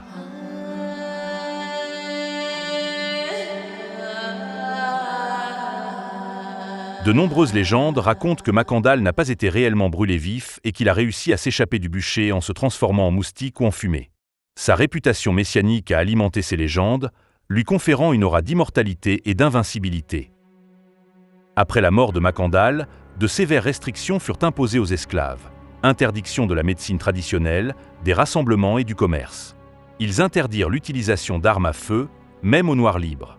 De nombreux des partisans de Macandal furent emprisonnés ou exécutés, mais le cœur du mouvement resta intact. Même les esclaves domestiques très appréciés des Blancs étaient profondément impliqués dans les complots en cours, alimentant la paranoïa parmi les propriétaires de plantations. Les empoisonnements se sont poursuivis pendant des décennies et les esclaves faisaient preuve d'insubordination inhabituelle, même lorsqu'ils étaient torturés. Macandal occupe une place majeure dans l'histoire de la lutte pour l'indépendance haïtienne en tant que précurseur et symbole de la révolte contre l'esclavage. Il fut le premier à mener une révolte à grande échelle dans la colonie de Saint-Domingue. Ce n'est pas un hasard si les révolutionnaires de 1791 choisissent le bois caïman situé sur l'habitation de Lenormand de Mézy où Macandal fut esclave et pratiquait des cérémonies religieuses. Cela montre l'importance que Macandal et son mysticisme avaient à leurs yeux. À cette époque, Macandal était le plus grand des héros des esclaves qui inspiraient leur lutte et leurs aspirations à la liberté.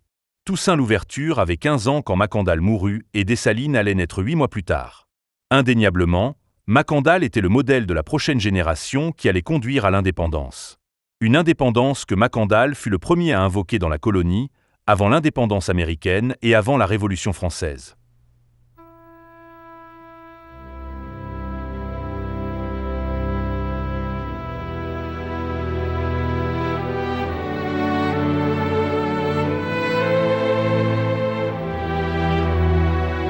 Le déclin de l'Espagne, amorcé dès le XVIIe siècle, s'accentue avec la perte progressive de ses territoires au profit des puissances montantes, notamment la France et la Grande-Bretagne qui, au cours du XVIIIe siècle, se livrent une lutte acharnée pour le contrôle des territoires d'Amérique du Nord et des Caraïbes.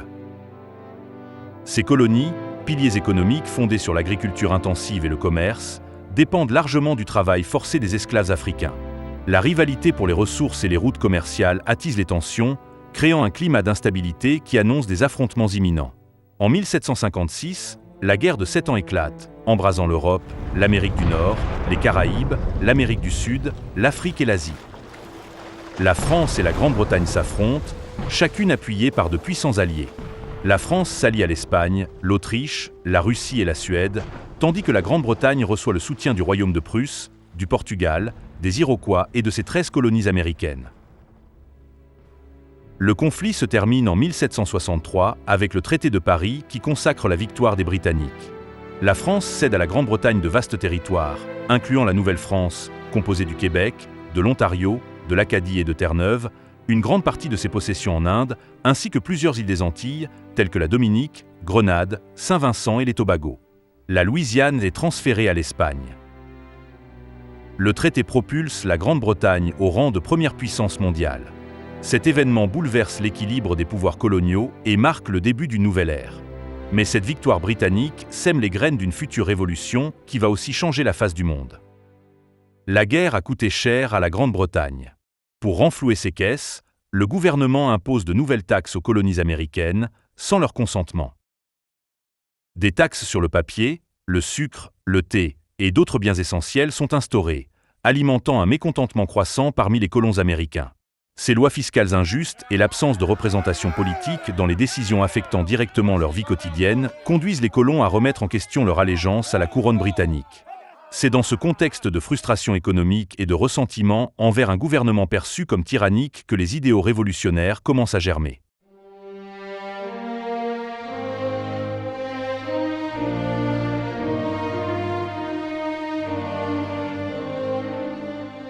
Les philosophes des Lumières, comme John Locke, Montesquieu et Jean-Jacques Rousseau, ont promu les idées de liberté naturelle, d'égalité des hommes et de gouvernement par le consentement du peuple. Ces idées ont trouvé un terrain fertile chez les colons américains, qui se sentaient opprimés par la taxation et le manque de représentation politique imposé par la couronne britannique. De plus, la guerre de 7 ans avait créé un sentiment d'unité parmi les colons.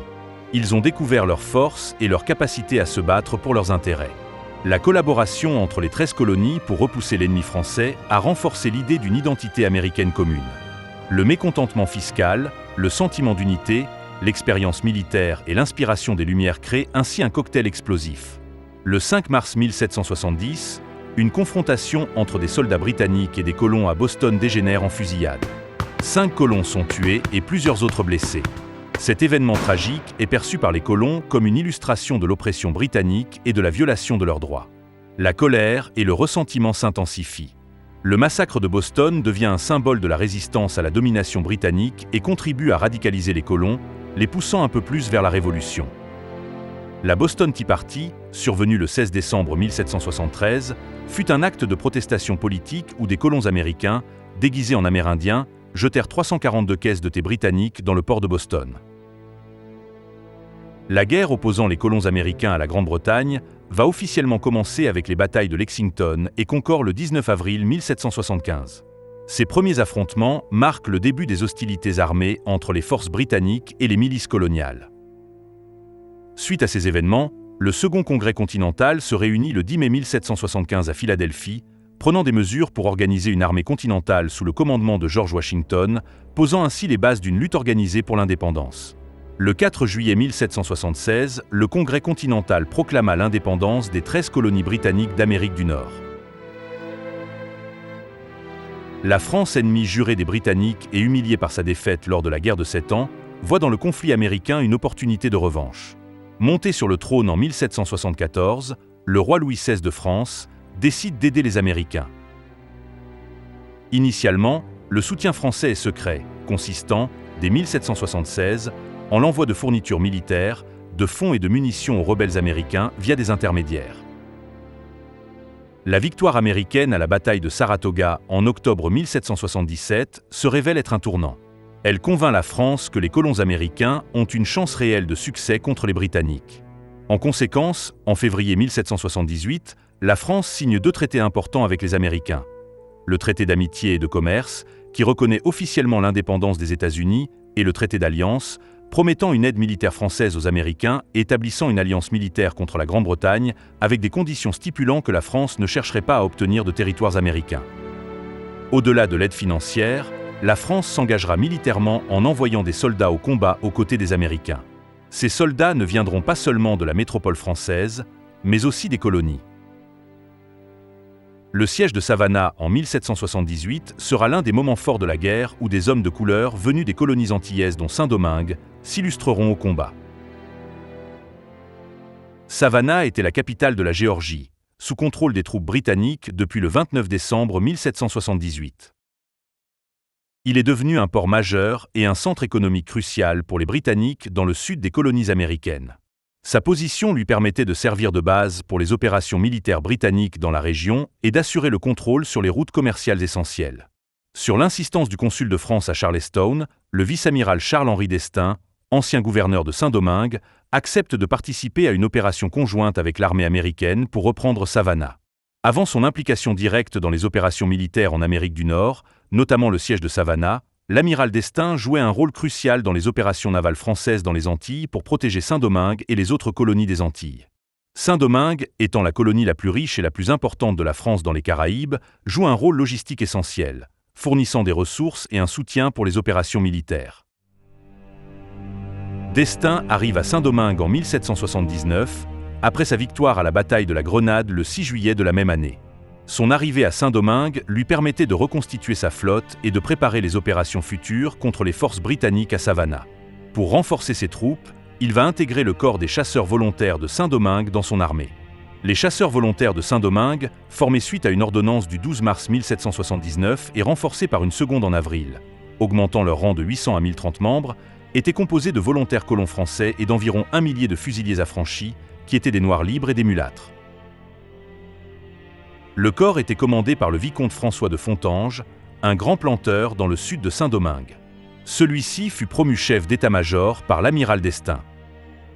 L'armada de d'Estaing quitte le Cap Français le 15 août 1779, renforcée par 1500 soldats dont 800 affranchis de Saint-Domingue, dont les plus illustres sont Jean-Baptiste Chavannes, Jacques Beauvais, Jean-Louis Villatte, Martial Besse, Pierre Faubert, Laurent Féroux, André Rigaud et Henri Christophe, futur roi d'Haïti, âgé seulement de 12 ans enrôlé comme tambour.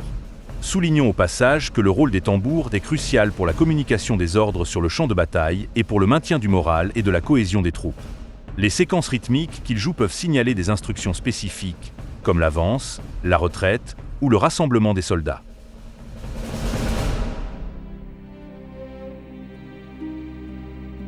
Pendant le trajet, les soldats étaient dans l'ignorance de leur destination.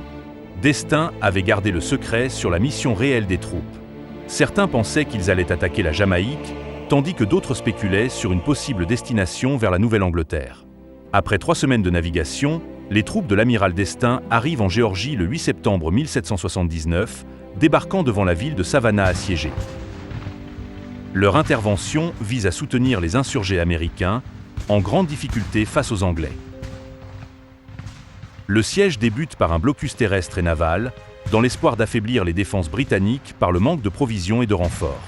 Les forces assiégeantes tentent plusieurs bombardements d'artillerie pour briser les fortifications britanniques, mais ces attaques ne parviennent pas à infliger des dommages décisifs. Après plusieurs semaines de siège, d'Estaing décide de lancer un assaut direct contre les positions britanniques, considérant que la situation de blocage ne peut se prolonger indéfiniment. Le 9 octobre 1779, les troupes franco-américaines entament une attaque massive, mais se heurtent à une résistance acharnée de la part des défenseurs britanniques, solidement retranchés. Les chasseurs volontaires de Saint-Domingue, faisant partie des forces d'assaut, se distinguent par leur courage et leur ténacité, luttant vaillamment sur le devant de l'attaque. Malgré leur bravoure, l'assaut se solde par un échec, avec de lourdes pertes pour les assaillants, contraints de battre en retraite face à l'impossibilité de percer les lignes britanniques. Au moment de la retraite, les chasseurs volontaires de Saint-Domingue jouent un rôle crucial en couvrant le mouvement des forces franco-américaines, permettant ainsi une retraite ordonnée et minimisant les pertes supplémentaires. N'était-ce eux, les forces franco-américaines auraient pu être annihilées à Savannah. Au soir du 28 octobre, la flotte française quitte Savannah pour regagner Saint-Domingue, la Guadeloupe et la Martinique. Les alliés franco-américains ont subi de lourdes pertes à Savannah. On dénombra 244 soldats tués, 120 capturés et 584 blessés, parmi lesquels le jeune Henri Christophe. Malgré ce revers, cette expérience de combat s'avéra précieuse pour les futurs révolutionnaires haïtiens, tels que Chavannes, Rigaud et Christophe. Les forces britanniques ne vont quitter Savannah qu'en juillet 1782, marquant la fin de leur occupation de la ville pendant la guerre d'indépendance américaine.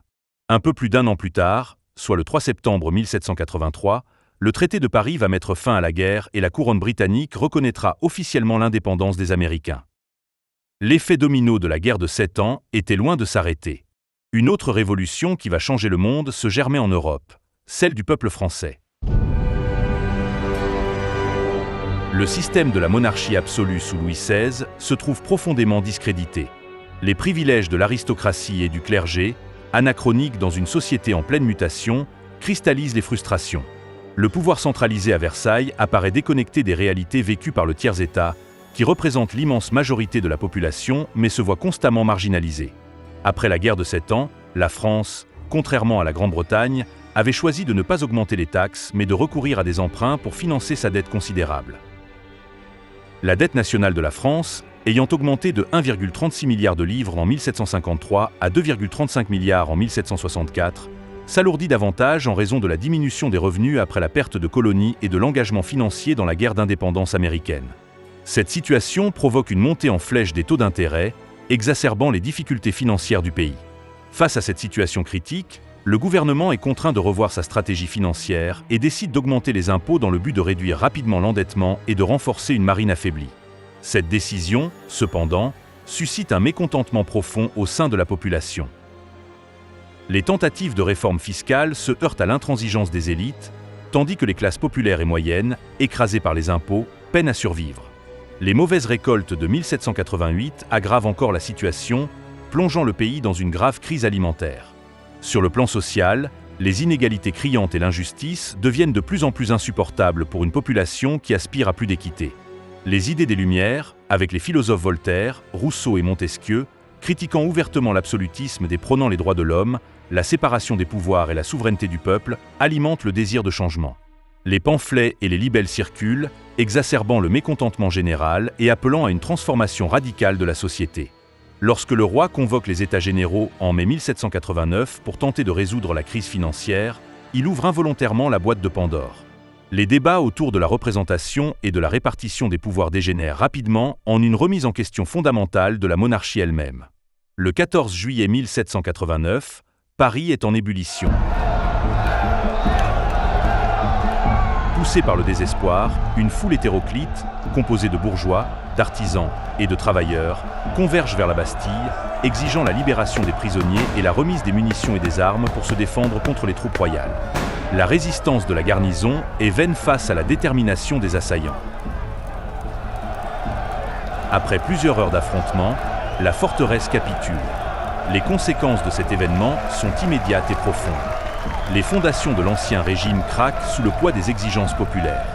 Le roi Louis XVI, réalisant l'ampleur de la contestation, rappelle les troupes et reconnaît officiellement la Garde nationale, une force militaire citoyenne. La prise de la Bastille encourage les révolutionnaires dans tout le pays, déclenchant une vague de révoltes qui mèneront à l'abolition des privilèges féodaux le 4 août 1789 et à l'adoption de la Déclaration des droits de l'homme et du citoyen le 26 août, posant les fondements des principes républicains de liberté, d'égalité et de fraternité. Malgré ces idéaux progressistes et humanistes proclamés par la Révolution française, les populations opprimées des colonies françaises des Antilles n'ont pas connu d'amélioration de leur situation. Les révolutionnaires français, malgré leur élan altruiste, n'ont pas tendu la main au départ aux affranchis et aux esclaves de Saint-Domingue. Ces derniers devront mener eux-mêmes leur propre combat pour défendre leur humanité.